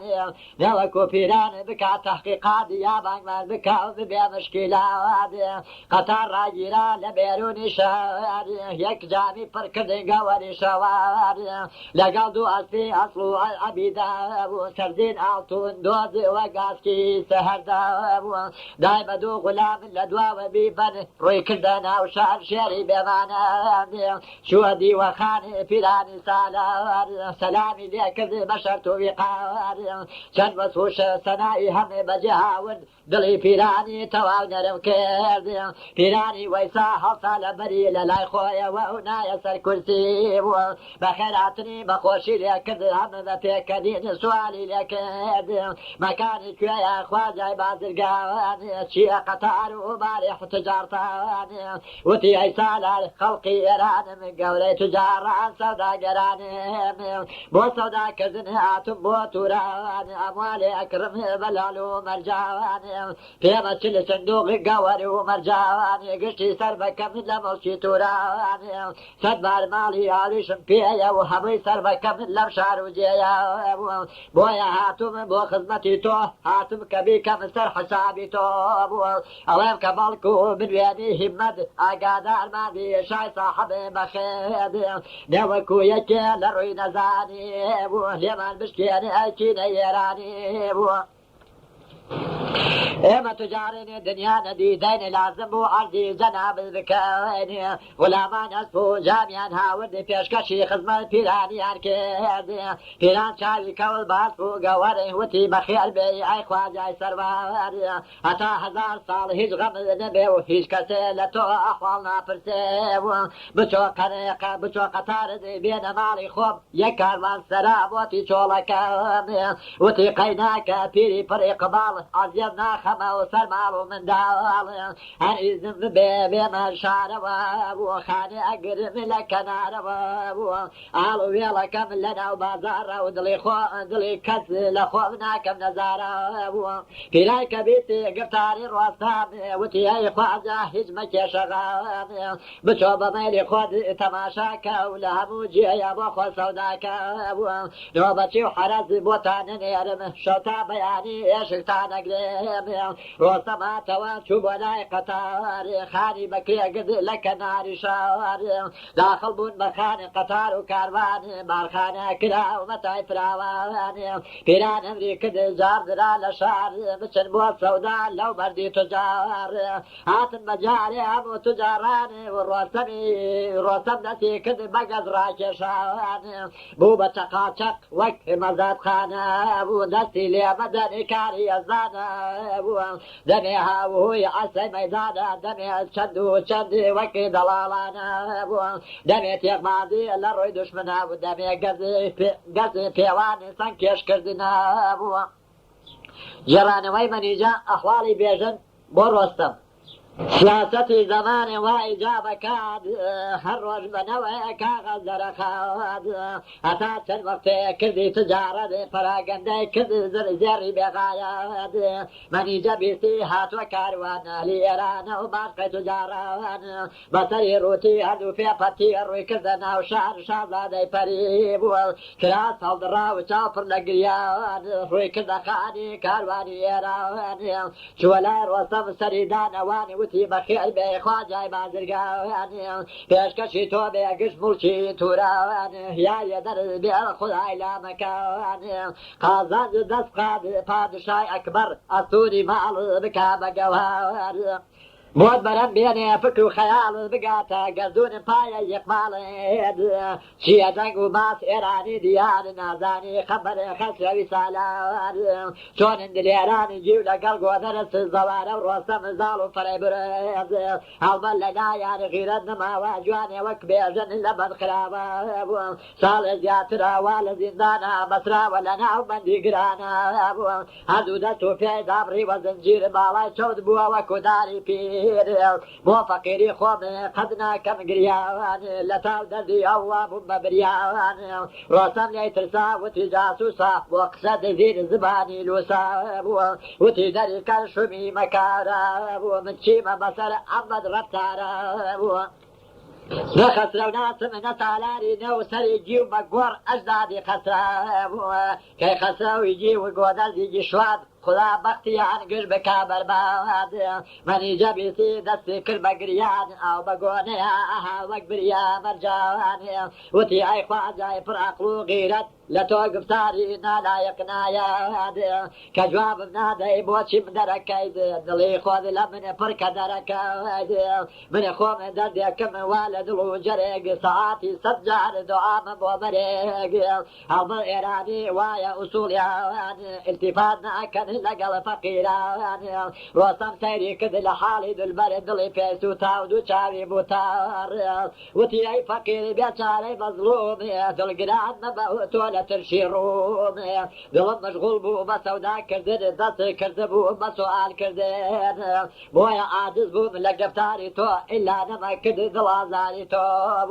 عزيز مني من لشاري خسرو هيج آقامني ولا كرداري جيقي من دولا لشاري فايتخد قد سفري نسو بيج وخد نبي سوى خبر بيجني سروار هم جيوي قدر سيچيات ومسار ايما تجارين همو زر شناز شحق ماني ومصدق وباز فرمي بغلام بوي بين تعامي داين بو فقير بيشاري نكامي تعامي انا ودي لقل قوشتو ناني نايان لبردم هجاري بيجاواني داينا للاي خوي لبرنار خواردين روسم دستي كذي ما فرزياي كردين وتي بيتانا توتي أفرتي لأفراسيا بالبنا ترتي بوتي أفرتي لشايكي خسرة وتمايشي دايا ومشيراني كيب مني جاوتي خواجاي بازرقان أحوالي درون شي بكم بياني دردي من قلت من درماني نيا للاي كسر رقاي بياني نيا قال بياني كم زمان سوتي بياني ناكم جرق وقرشي أنا سم سجار شو آسمان الرحمن رحمي في أمنك خداي لا مكان من جايك شي أفراسيا بشيدابون بومن قمر وآفتاب لتاو دردي خوب ولايتو هاتم بشكم خبري إيران بزانم كيدين بدواي بيجنا رزقاري بكن لداو زيدانا توي ديم عاجز بوي وقت زنقا وراني نترساي لجواب خداي لا مكان محكمة دكار وجي قيامة حملي دسيني أطول ندامة أو ساكا جيقا مقاسي زركار بو حطيري برفي معاوي شمكار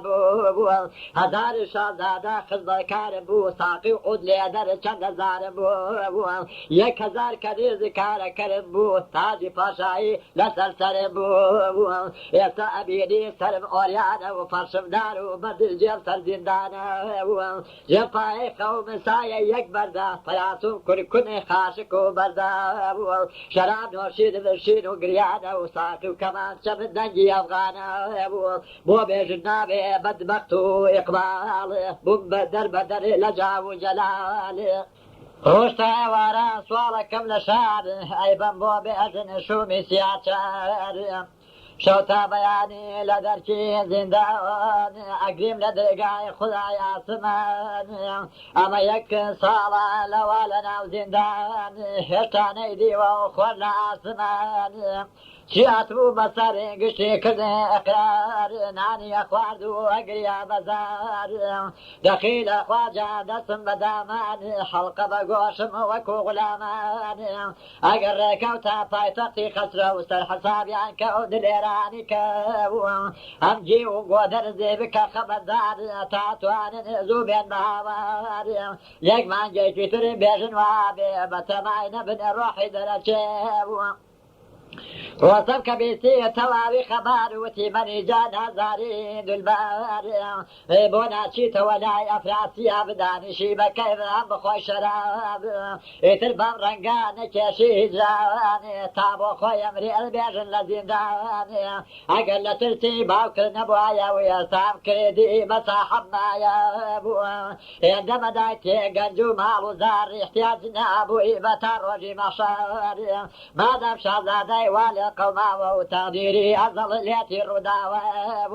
أبو رجبي بخوة عاماني حبو أو حبستاج زوبر أبو زنداني أمريك الرسم يكي بقشتي غلاماني بين مريشتي لقل ششتناني مريشتي كان ورد سوريا كردوابو لخدمة الرسم زكيان كردوابو موري درها ورد الرسم بمخفي هيش كنت نيزاني خسينا وزكيبو هم في چای وقت ناوی نانی نادی با بیجانی بخوال زندانی دل برالی گردی مریشک لگل نانی وکو با شمال روی کرد زندانی خبردانینی بیجن لحاتنی رستم مستی بشرید خسیه خواره و بیجن گرتیه و بدل خوازه و اشتانه دیبو گوشتی بو بینه و تعجبی کدرام کار چی بیبو و تی ایدول بر رونا کی چاوم بیتون بینه اراح و ناویم اشتانانی واد دزنکه و تو و تو خواهم گوشت چون هاوردو و تی ایدول هر پیاوی کی تجار لایران و اواتو تناوشار تجاری اکامدی سودا كار بازار فربوها ولدانا قوار شو متلايان بشين وقريان احوالي خوام بوكردن بيان او خواجاي تجار او قوشي دامي هم في فرموه بسبق روجي خوش منان بخوب بوتوجي بنيري ومخيو ما نكاهت علي ربي بيجن دستي بردناني كردوا وسكي مريشتي جيا كردوا شاوي كول بموري جيان فالوان شوقي داوكو موري سليماني خويندي ونابي سرموري رنجيني لخوشيانا هاتا فيكنيني قاقا فيكني دلي بروشن مني جوتي شيب وبيجاني وتي اي عاشق مزوني كيواني اما صالكا توكي قرياني اما تشيشينو شفيكنينا يعني خوتي يا خودي ويا شيتي جنابو تو خواپیم بڵێ قەزا لە گیانم وەقتا لە تاو تۆ ئەکوێر بێ چاوانێم ئەڵمە درەختی ئومێداتە بەرین یاخود شێر بووی لە عاشقی دولبەر وتی ئەی دولبەرێ ڕۆژی مەردن هەڵاتووە لە ڕووی بەختی نەشادێن ئەگەر ئەهدی خوا دەهێنی تەرجیە سرینیانی کەردێ نابیسێ بۆ بەیانەکەم گشتکار و کردار لێت ئەمین نابم بۆ بکەم زاوار وەفایان نییە چونکە هیچ نانێز و بەیانەکەن ڕازانی پەنان زبانی خۆیان قەت بۆ ناگیرێ هەر بە قسەی ژن پیتنە هەڵەسێ بەنیجە بیستی لە بێژن گفتار دڵی عاجز بووە گریا بەزار کێشای بەسەریا بەزایەڵە و شین سەخێد شکاتی ئەکرد لە کرداری بەخێد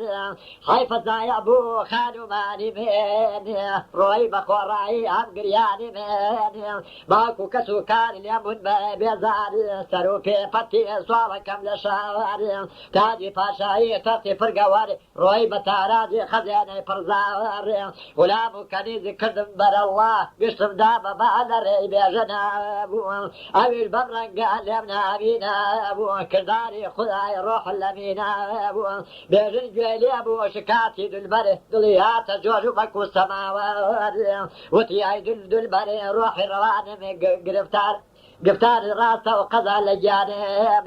ئیمتیحانم کردی کەوان پێوتی تۆ سەری بێژنی گەر عاجز ببی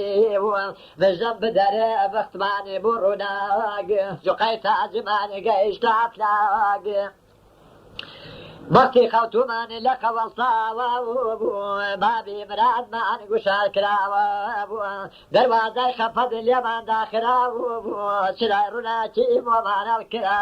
بوو بەهاراتەوە وەقتی گوڵانە بوو مراد حاصڵی بوو گشت بڵبڵانە بوو وەقتی پێکەرین جەژن و سەیرانە بوو شەراب نۆشینە و دەستە لەملانە بوو ئومێدم وایە شای شەریارانی وا بچنە خۆشی هەموو غەمبارانی هەرچی عاشقا بگانێ بە یارانێ هەر کەسێ بە ئومێد خۆی بێ شادومانێ هەر کەس عاشقا بە گەنج و دینار بۆی هەڵبڕێژی بازارە زاوارێ هەر کەس عاشقا بۆ ماڵ و دەوڵات بۆی ئاسان بکەی بێ ڕەنج و زەحمات هەر کەس عاشقا بۆ گۆشت و پێستا پێ بێبەشی نەکەی گشتی بەدەستا بووە هەر کەس عاشقی بابەتی ترە و بێبەشی نەکەی ئەگەر کافرە بووە بێژن لە زیندان وتی بە دولباری هیچ غەم نەبێ یاری ناسپەروار ئەو خواجای تجار وەستەمی زاڵە و ساحەب تیر و شیر گورز و گۆپاڵە بووە بە دوای بێژنە هاتووە بۆ توورانی بۆ من کێشاوی ئەو ڕەنجی بێ بە بیابانێ بچۆ خزمەتی دەستی ماچ بکە بوو دەرمانی دەردی لا علاج بکە بووە پێ بڵێ بێژنی خۆڵی بەرپێتاوانێ هەر وەکو سورما یانێ بە چاوانێ بزانە ئەو خۆی چۆنە کاتەک بیرێ هەرچی پێ فەرمووی هیچ نەیکەی تاخیرێ مەریجە بیسی گفتاری بێژنی هاوردی بەجێ حەمدی خوداوەندێ هاتەوە بۆ خانی بۆ خزمەت ڕۆستەم سەرینایە گوێی پێیوت بە بێغامێ ئەگەر ڕۆستەمی دلێری سالار بەڕێگەی ڕاستی بۆ بکەی زاوێ ڕۆستەم کە بیتی گفتاری دولبەرە زانی کە بێژنی پێداوە خەبارێ وتی ئەی نازار شازادەی کەیانێ بچۆ مژدە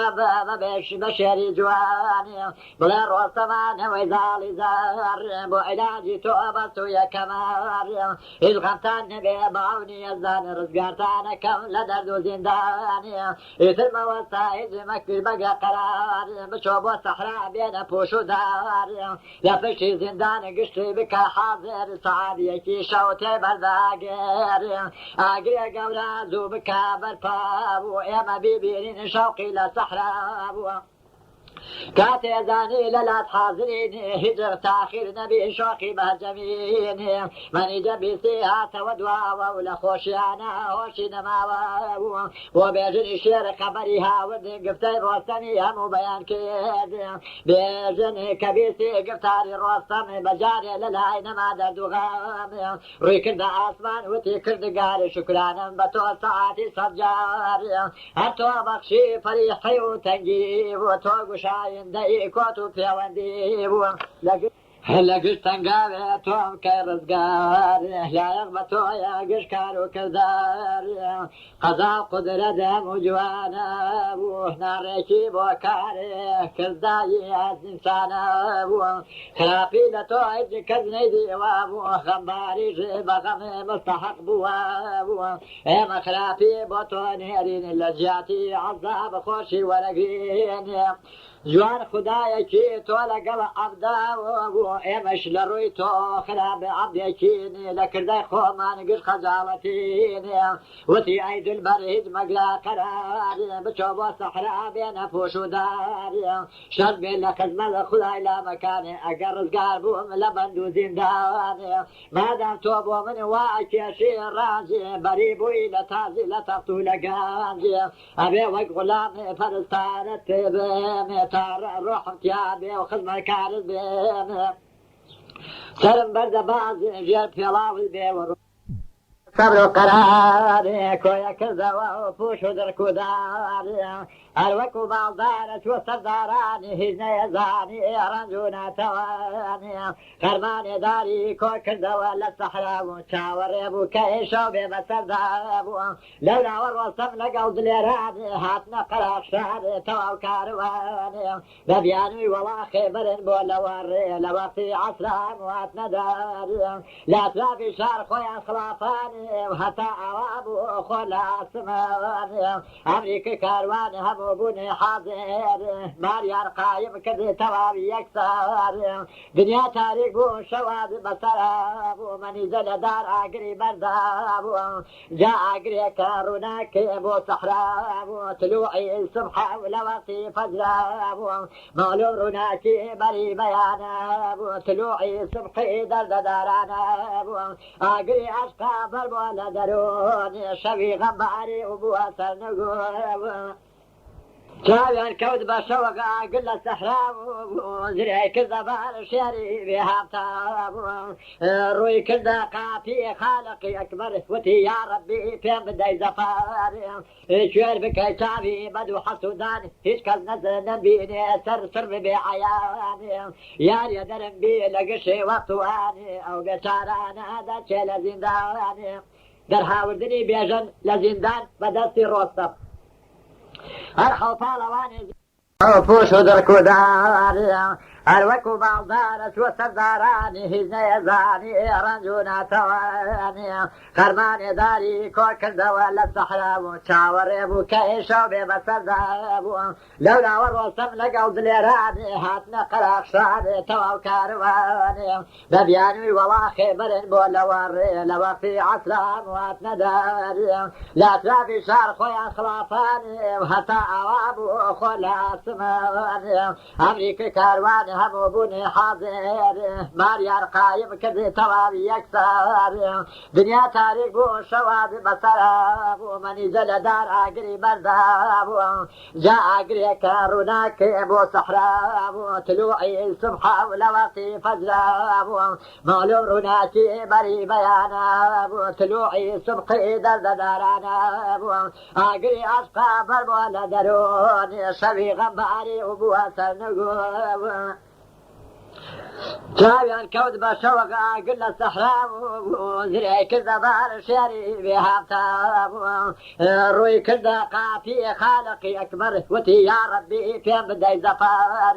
شوير بك شعبي بدو حسودان هيش كز نزل نبيني سر بعياني يا درم بي لقشي وطواني او بشاران هذا شي لزنداني در هاوردني بيجن لزندان بدستي روستف أرحو طالواني زينياني كل عصبي بوشيان سلاح وقذر كسب زريع وخو خفتاني يعني بوشي ببالا وسوار بن بزين شراني أجاب بسواري رخز الوصل كوتا بيجي بروروي أقري غير قتبار أبو بجاري هاتنا سر زنداني روسم أمريكا زي بطالواني وتی دابەزنێ ئەو بەردەلادا هونەر بنوێنن شێرانی نەژادی دلێرانی کار لە زینات نەخواری دەستیاندایە بەدەم و بە یەکجاری هەرچەند هەڵیاندا بەردیانی نەجوڵانی هەموو هیلاک بوونی شێرانی ژیانی ڕۆستەم کەزانی لا ناچێ بۆیانی دابەزی لە زینجیان پاڵەوانی ڕووی کردە دەرگای قادری ئەکبەر شای ساحەب قدرەت تۆی ساحەب هونەری هەتۆ بەخشی و نەر بە شێرانی تۆی گوشایندەی گژێ بەدیگرانی تا ئێستا ڕەحمت بە من کردووە و دەسەڵاتی من هەر بە تۆ بووە هێشتا نەیکردووە قەت من شەرمەسار داما و نەبووم حەیی گیانداری لە ڕێگەی تۆدا ئێستاش هەمدی تاوانی بڕیومە سەحرا و کێو و بیابانی ئەمە ڕەنجەم کێشاوە یەکسارێ لە لەتی تۆوە نەمدیوە زەراوی حیفەکە ئێستا ئیشم تەواوە و بە ناومێدی بچینە دواوە بووە دەستی دایە بەرد لە دوایی مناجادی نەسرەتی دایەوە قازی ئەلحاجادی بەردی هەڵبڕی لە دەرکی زیندانی نایە سەر شانی وەکو تەشتێنانی تا هێزی تیا بوو فرەیدا بەچین یەک گرمە و داڵە ئەکەوتە سەر زەمینی تا ناو بێشە و چەمی تەپوتلی ڕۆیی داری عشقان زمین لرزی بو بزلزله لو دشتو شاره بو ادود گشت دنیا به اختصار رستم دمی بدنای سر زندانی وتی ای بیژن دلیری جوانی شون احوال لنهوز زنجیره بو شراب یدی لمحل السراب وتی ای بابا شای بزرگواری شراب و خوشیم بو بزاری ماری با پولا و زنجیر پیم دابراوه و لجر پیونده شکاوە ئەما کە دەنگی تۆ هات بەگوێمە بوو لە غەم ڕزگار بوو ناخۆشیم نەما بوو ئەلحەمدولله فەڵی وەهابە بوو نشیم بوو بە نۆش زارم شەرابە بوو ڕۆستەمی ناودار وتی ئەی جوان ڕەحمەت پێ بکە پادشای جیهان ئومێدم وایە خودای سەماوات تەبدیلی غەمت بەخۆشی بکات ئینشەڵڵا ئێستا بە ئەوری ئەکبەر ڕۆستەم نەمرێوە دێنمە دار فەقەت دەمەوێ ئەی شێری ئازادی ببووری لە حەق گورگینی میداوادی بێژنی دلێر وتیای بابە و لە داخی گورگی ئەنجەرگم کەبابە بووە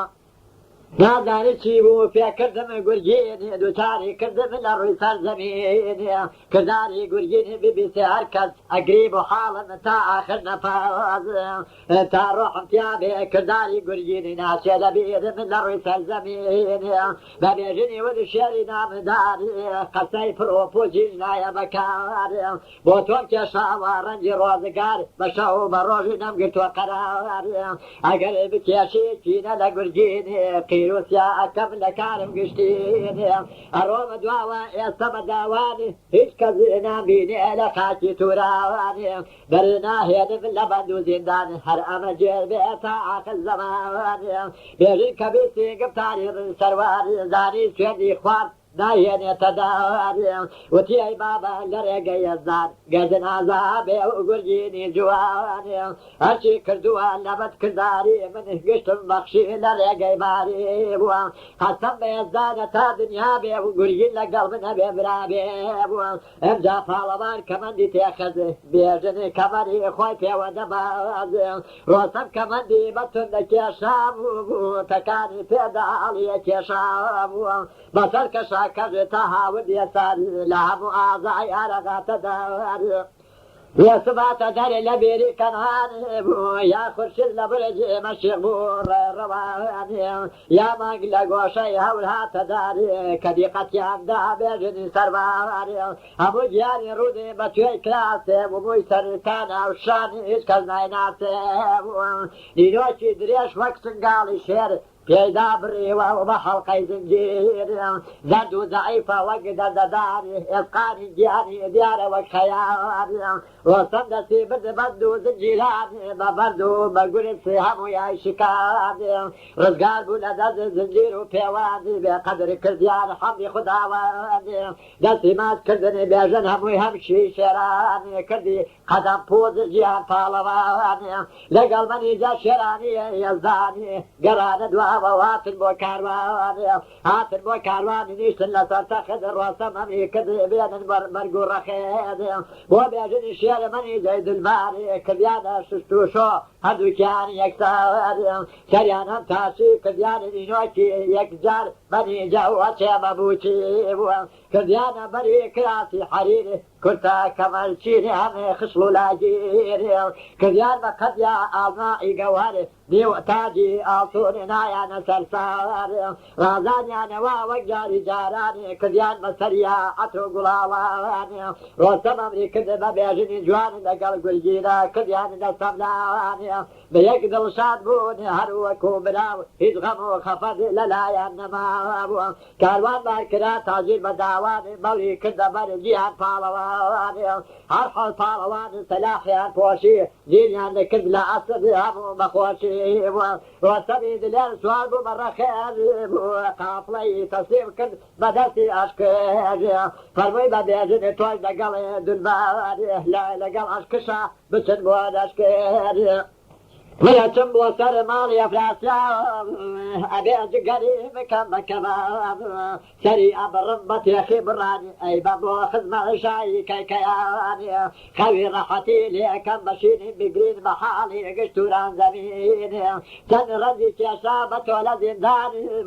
كشاني يدم أمشى ودو تنداني همتو هلاكي شرط شرط بولاكري أبي لمولا إساحة البيب بيجن بيتي قبطاري روسم قليات الجوج بتدو ستان وتياي بابا قسم يزان أمشوا أبي بيهم من لا خدمتان أبي حقي خوام بتيان لشاه في شمر قيتهم والله وبالله من جاينا بتاي كجاوة وأشكشو كاربان قران دواوة روسم في فرموني هجمقني قراري حتى لا يتصفى شراني شكاوري كتونا صفا بكني سلاحة تائمة دينو بفتحو فرسان ويلا قلبي أجني ما قد الإيراني رويا كل شهر شراني جياني شبيخون كردني روسم لمالي أفراسياب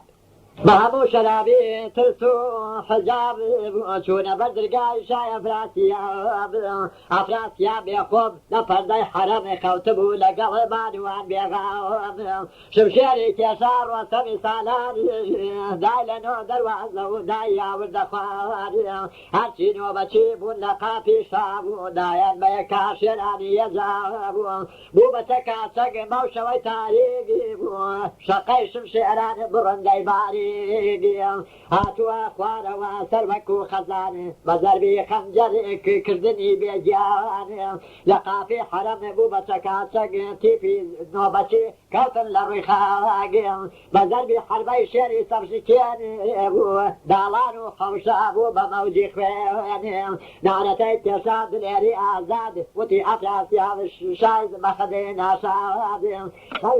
عافية نبي تقي زريني كارب للميلاد كبيت الزقلت ومال لا تقي زرقتو تقرار بيجن بسرابة ولزنداني تار أمر وصم من ويزالي زار وفي خونية والصبير دار شكاد زنجير بيجني جواني نام سر قبر أو بردي أكوان أقلتو آية وبردي شكران أكينو بشيب ودركي زندان بيجن غزقار بو لبدو زندان من يجي على قدر بدي بو إيران لبيل سوبا وكويني تيا خير ويا فربو وواجيك اسمي رخير أذكر قصي جيان بيجني جواني نترسايلة تعغينا وين ريمان تشيف الزربينا لفرد حرام وقتي خونية وببخات الجان بيجني دلير نارة تيتيشا وتيا فراسيا موريتي نفاو من البصبو بتوقو زنجير لروي بارقات كذا مسير شنم دواك كذب وعصفو ميداني وتنبون بأنا وسبها فلاواني جواب الندام غيري جفا جخار الداد من المبند وزنجير وشاركير ئێستا تووە ڕۆژی مەیدانم وەرە ببینە گوردی گرانێن ئەفراسیا بیستی نارەتەی شێرانی ڕوخساری زەرد بوو وەکو گەگ بە گەڵای خەزانێ کێشای نارەتە بۆ سپاو لەشکێری بەستنی گشتی قەڵاو سەنگاری بگرن بەجارێ چوار دەورەی شێرانی کەسیان دەرنەکانێ بەیارکەنی بێجیانێ هەرچی حازر بوو لە دەور و سوپا لە دەر و سوپا نۆبەچی حەرەمی لەگەڵێ مارەگا بووە هەمووی بەجارێ پەلاماریان کرد شێران بە هەیبەت کوشتاریانە کرد هەرچی کە کوژا بە زۆری شمشێر حەوشی پادشا بوو سەرەوژێر هەرچی کە دەرچوو بە برینداری ڕوویان کردە کێ و گژی بە فیراری بووە شایە فراسیا زیندانێکی بوو لە هۆدەی حەرام جێنیهانی بوو زانی کە تازە ڕۆح بە دەرناکە لەگەڵ حەرەمی خۆیانی خستە چاو بە جێما ئەسباب تەخت و تاجی زار ڕووی کردە حەرەمێنەوەی زاڵی زار تەخت و تاجی شای کرسی ئاسوونی کار لەگەڵ کەنیزانە ئەو هاوردیان نەخوار هەرپاڵەوانی گرتی چەمی کەنیز بە پەنجە گوشین هاوردیان نەڕێز تەخت و مشوکی فەرشی ڕەنگاو ڕەنگ نایان لە ئێستر درێرانی جەنگ هەرچی بوو ئەموال شایە فراسیا بکردیان بە تاراج شێرانی پڕێتە ئۆب گەنج و خەزیانەوە مرواری و یەگەوهەواری خستیانە سندوق درا لای ئێسووری شکاندیان قاپی تەوی لای پادشا ئەسپانی چالاک بردیانی چێل بەرباریان کێشە خەسیانە ژێربار ئەسپانی بێپەوار گەڕانە دواوە لە وەختی سەحەوار فەجری نەدابوو لە شەر چوونەدا ڕوویان کردە چۆڵن شێرانی ئەژدەوەرێ ڕۆستەمی گورگینی ڕەوانی کردێ لە بەواری بچێ خەبەردا سپا و لەشکێوەری بێنێ بەبێن بە پیریەوە هەزار پاڵەوەوانی بەجێ بهێڵنێ خێمە و کارەوەوانی ماڵومە فراسیا بن سپارێگەخەوە ئەمڕۆ فیتنەیان بەرپاوەکەوە گورگین لە سەحرا هیچ نەیگردێ قەراواری گەیشتە سپاکردنی خەبەرداری هەموو حاضر بوون دلێرانی چیونێ پۆشیان سیلاح گۆپاڵی سەنگی ونێ ڕۆستەم بە دەرکەوت لەگەڵ دلێران لەگەڵ خەزێنە و ماڵ شانشای توورەوانێ چون بە پیریەوە سپا بەیەک جار هاوردیانە جێ حەمدی کردگەوارێ کردیان دەستبوسی جان پاڵەوەوانێ کردیانێ بارخانە و خەزێنەی فراوەوانێ ڕۆستەم سەیری کردێ مەنی جای نازارێ نیشتووە لە خێوەدت لە تەختی زەرکەوارێ کە ڕۆستەمی دی بەرەو پیری هاواد سرگای برزن لە ڕووی شێری پڕێ سیفاواد وتی ئای دلێرە گیان پاڵەوان حەقت نەسەندم لە شای تووراوان وتی ئای مەحبوبم باشقای مەحبوباوان حەق نافەوتێ بە ئیزنی هەزداوان ڕۆستەم کەنیزانی شای تووران دیاوار هەموویدان بەدەست منی جای نازداواری وەستان لە خزمە وەک جاری جاران نیشتن لەسەر تەخت هەموو شادومەوان دەستی لێ مەدەنی کاری ئەزدانە و دەمێ نۆشاون و دەمێ سندانە ئەوجا کەنیزانێ لە کوچە و بازاوار هەر وەختەیان دی منی جای نازاوار بەردیان تێ ئەگرد تفیان لێ ئەکرد هەر وەکو سەگیر سەریان ئەکرد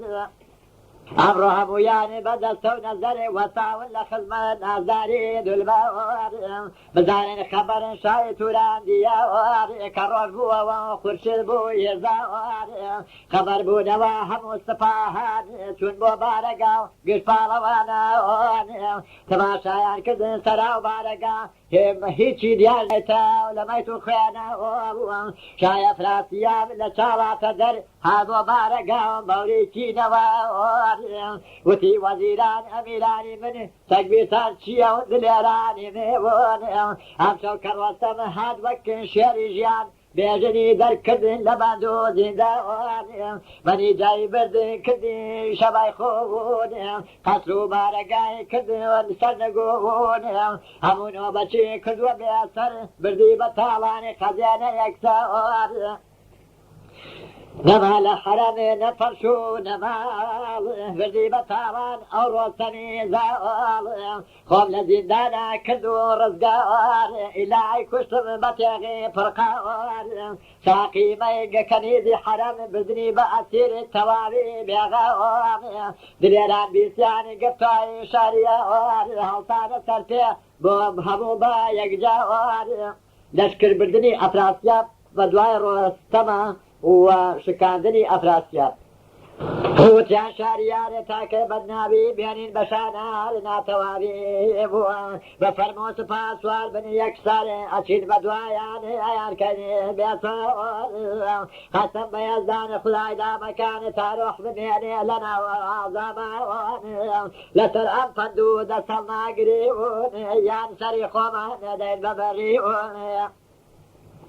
تاكي بدنابي بيانين بشانا همو ببرين لروي ميدانا أفياسيا بيسين قفتاري شيران دليات جوش لداخي إيران وتيبا بيران بدن للشمكار فحاضر بيه بحدو شمال بلا لبوقي عند زيادي صفاو مرزبون قارا لبارق شاو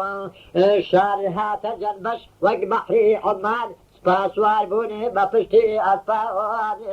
دلیرانی کاسم بونه لمیدان 100,000 نفر پوشیان خفتان سوار بو وزیر شایتوران دیار لگل دلیران شیران روی کان سفال دوا و همو ریکوتین بو روی صحرا پر بو لتیرون جوشان لگردی اسپانی خورشید بو بینوری نالی کرناو شیپوری شاپوری عرض جوشی ادا نشریقی اسپانی بو چوب و سرزینی ازاو چاوی سیرانی لولا و نوبچین ویر زالی نوی زالی زاری سیری کری گنبور روی صحرا یک ساری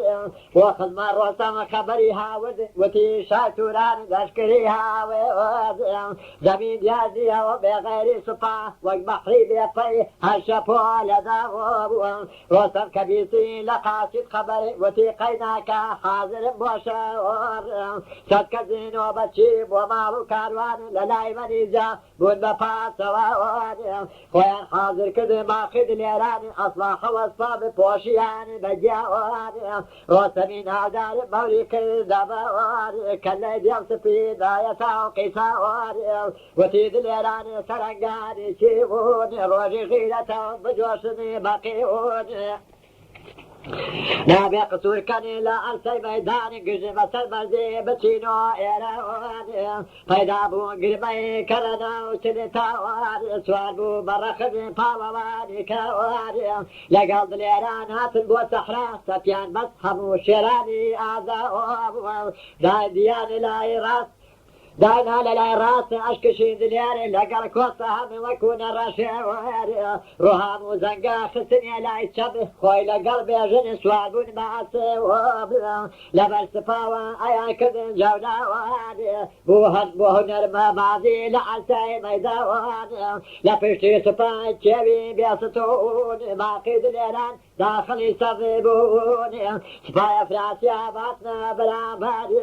سيري سفاي كن شايتي نوار بانو صد سوار قطر خنجر وزوار همو بالوان همو شوق سوار شالاري سفار وسمي زالو شاحب رخشو بور قرزو قفالا غمي پیدا كده پادشاه توران امريكا سفا سبوندا ميداوان سفا تواري كديان سفارا وفيراني دانا لراسي سفا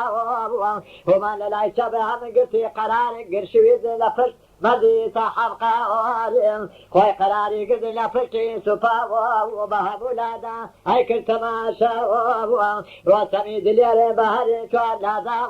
قراري نبو جولاني ادا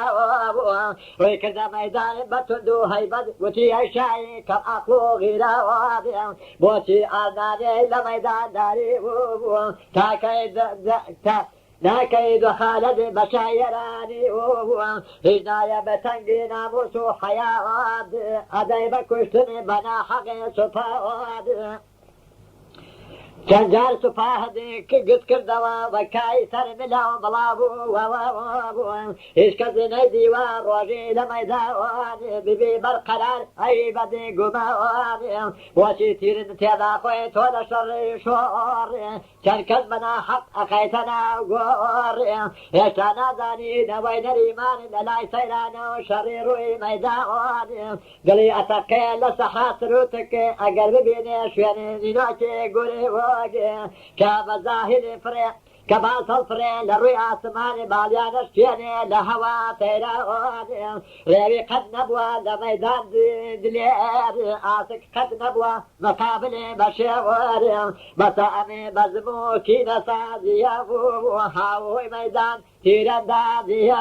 بووە تەخت و تاجی خۆدی مەدە بە تارازێ حکومت لە عالم مەکەنا ڕەوازێ ئەفراسیابیسی گفتاری ڕۆستەمی پێچیدا بە دڵ وەکماری ئەرقاوانێ وتی دلێرانی تورانی دیار بەقی مەیدانەوە بۆ ئەگرێنێ قەراوانێ پێبێنینە پێژێ و نەربنوێنێ جەرگێرانی بەچنگ دەربێنێوانێ ئەگەرم جارە بەرزی کەم سەرم شەد بێ هەمووتان لە ئاتۆن گرێبوومێ فیداتانەکەوە تەخت و تاج و گاجێ داوای ناموسەوە بەترسنێ لە ڕەوازێ هەموو بەجارێ بچن بۆ مەیدان نەهێڵن دەرچێ یەکێ لە شێراوانێ سوپای تورانی هەموو بە یەکجار ئەسپیان تەکاندا پڕ لە قین و قاوانێ خۆ لە ئاسمانی تاریک و تار بووە ڕووی دنیا یەکسەر پڕ لە غوبار بووە گۆچان لە داخا ئەیدا لە دەهۆڵ دەنگیە داوە لە سەحرا و لە چۆڵ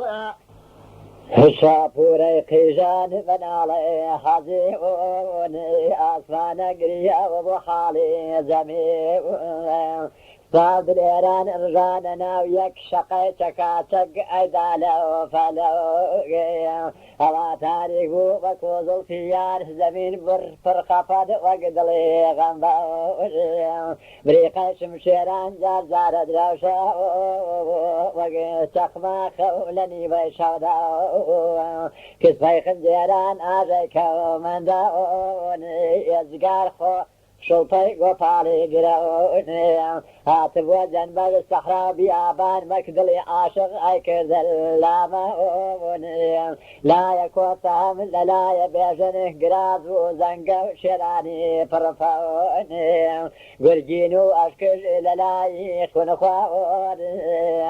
یەکجار خۆڕوەسەم شێری ڕەقیسۆن ئەچوو بۆ هەر لە ساحەبگاه و سەرێ ئەیخز لە مەیدان لاشە بەبێسە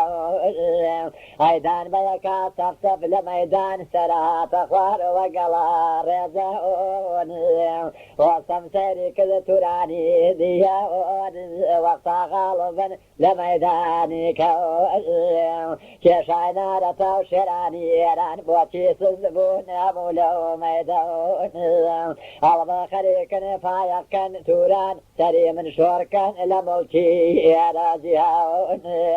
هەر کەسێ سستی بکا لە کارە قەستەم بەیەزانەی کەم بەدارە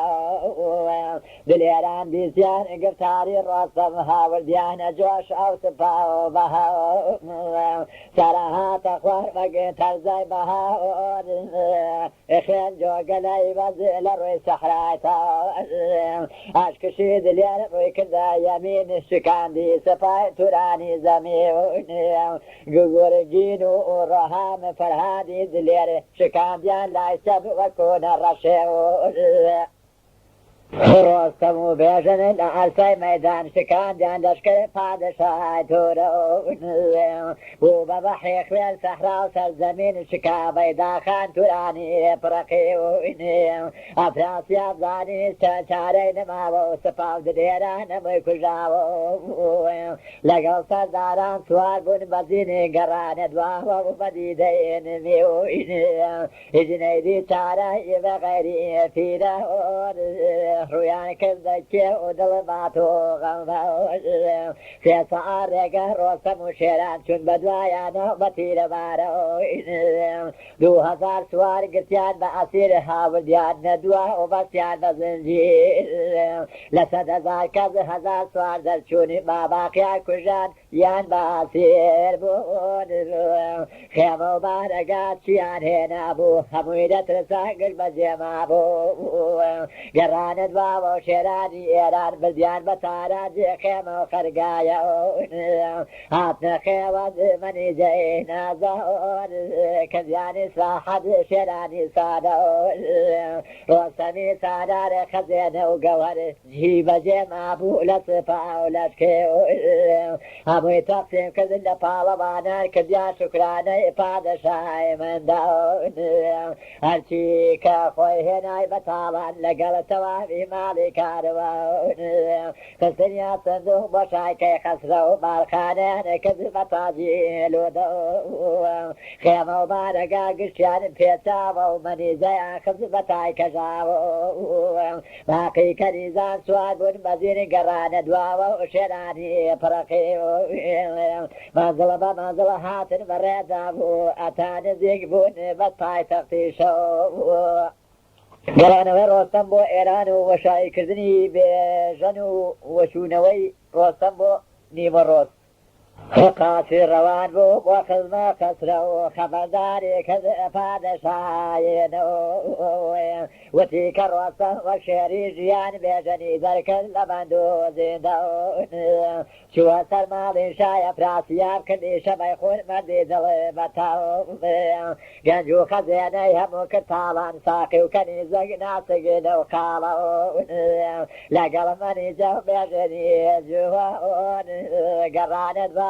گشت پاڵەوانە دیسانە پراسیاب هات بە دوایانە لە بینی حەدود شەڕی کرد بەرپا هەموویان کوشتن ڕۆستەم و شێرانێ بەتاو قەرار بوو پاتە پادەشی تورەون لە سەدەرای هەزار کەس دەرچوو هەزار سوار لە شپرزایی کردیان پیرەون خێمە و بارەگا گشتیان کرد تاوان دو هەزار ئەسیر دەست بەدەستگیرە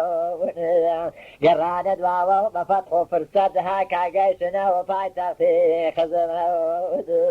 پادشا بیستی ئەو مژدە و خەبەر کردی شکرانەی پادشای ئەکبەر سەری نایە خاک سوژدەی خوای برد بۆ شکری نیعمەت حەمد و سەنای کێ لەجی و گۆدەرز بیستیان ئەو خەبەر هاتر بۆ خزمە پادشای سەرەوە تو سوود لێران هاتنە بارەگاودایان لە دەهۆڵ بەبەزوو کەڕەنەوە گرمەی کۆچی غەم پەیدا بوو لە شاد بوو سوار بوون بەزیر سپا بە یەکجار بوو بەبەزم و ساز لە هەموو شارا و چەند هەزار مەیداغ کرابوو بەرپا تو فرای برزه توابی لشکر هاتن بپیری توانوی زالی زور روستم و درکو اجدیهای ارقام 10,000 اسیر مسراو بیغو سن قطار آستی اسر لفر للعلو دانو هموی خزینه شای تورانو دامزین لزین گودرزو لگل جیو کردیان قدم پوز پالوانی دیو تو فرای برز لگل دلیران دستیان ماچ کرد بداده و بگیان روستم ای پرسی یک احوال ساق و سلامت شای صاحب اقبال گونه زید لیر ای ود پالوان یا خواه خوش بی تا آخر زمان دبیتو نبی احشاد مانی بیتو بیران بی گشت خاکی ایران راسته که خدا خالقی گشتا گرزیگاه و سر بو ایران پشتو تۆنە دەبەستایە و بە مەردی کەمەرە قەتعیەن بێژن لە ئەهاتەدەون تا ڕۆحمەتیا بێ بە ڕۆژ و بە برژۆڵەی چاو و حەقی خزمەتی تۆ ناکەرێتەوە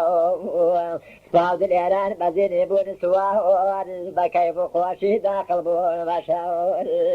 هەمووەلی شاراتر بۆ سەیران کەژاوەی دلبەر کردیان زەڕە بەفشاون بەنیجە لەگەڵ تەواو کەنیزان بردیان بۆ ماڵی جی و بە شادمەوە هاتر بودي ذن حرم سر عيشة لحرمي وبسر تقيانا فرنجيز أي كد حمدي كردقار شادو باديدن مني جينا لولا والرسم لقلد الهدان شون بوبارقا شان شايرون هاتنا قيتا قيشنا قابي بارقا هالما بيريانو بادشاي كيخو وترتابي كالبشا جهان الذي دام زين تاجي البداوة ونزوه اعتقد ما شاء مذهب داواني بالواني كوس جيبز لروي بادشاينو بادشا دسي كدم الرسم كردي شكرانا قال قيالو وتي ايد الارض بيزي يزاون فريق قرار ابيت اخر زمان دعاء قنج العرش باسفل بيو ملايكة زفر يا دربي ما شاء الله لزور النويز علي زور هجي روانا كان لجنجي أجدور روسم دسي قلب دسي بيجن بدسي كتري جيوي سفش كيون بدري بو حضور شايكي قصرة وكردني بيش كرد ليراني كون ارجاها ودياني سيراني اكسور قنجو خزينو مرواري وقوهور قنجو مالو زرهم ويانها ورد تقسيمي خدمة پادشاهی کردی آفرین پادشاهی سالار با فتح پیروز نوی سامسور لذن رزی سر صوز به و جقای اقبال دایم برز به دلد شادمان تا دنیا به و جوهری نعمت هر اشکرا به سر رحمه لسام لقل نریمان کلیان بجیمه وقتو پالوه آوا بزابر لقل هوا وخاوغي لي فيدا أبي وكوتو بيباوغي خوزقا خوازن بإيران ماوي وكتوش قبن بفشو پناو لما نبياتر بختو إقبال كمن پادشاه روسمي ظالم فتحو في روزيد وقروج ديانا شانا مي عام هرشي كردارو نسام نريمان نخو قارمون دكاوي حداد مردي بالوان فتحي وكروسف نيان كردوا ودليري وهايش كالنيبو كرديان ممالك توا ودليرون لجيوي دلير بيجاني جوان جيوي سجداي بز لروي شهريان ايها ودجي حمدي كردقاون امريكا الفاشاي ليلن تعامون وشيان كرد باشاد لقل بالوان أبو نتريان خواد لحلوى وتعاون هاول ديالنا جنقوش المقام تعقيب الانجو بيالي ما بعد وهو هاتر بو مزيز بدل خوازو ليوتاجي أعطو لسر توقي سر دستر لبازر مرواري وقوان أبو فرجمال ببيني قمر لنجيانا كذب ويارو ياو أبو سرخور بو لبزو بعده يكجار لعشقي ساقي رخاده پادشاهی كذب بزو هرابه تاحو شور روز شاي برپابه تاحو شور روز شاي بيجن بو بازار و ميدان وكو گلشن بو هموالی در چونی لبازار كذميلي نبو ولا شكار هيك بدو ايان كد خوشي بعيشو ملاد هم شراب نوشي لدوي حروجه مني زيد البر رازانيان وملالو قوان كرديان رايج وقما جيت جوازه وبصدق نزاكد برديانا بردو لقل بيجنا تام بركامياب مشويري شابي شاي فراسيه شاي توابو وسبي سالار إذي دواكد للعشاريه إذي في بخشي پادشاه إيران أمريكا بيان هندي بيتاو إذ في بخشي پادشاه إيران أمريكا بين هدي فراون ددستا الألماظ هم وقور دوز فرمي بين بوشايني مروز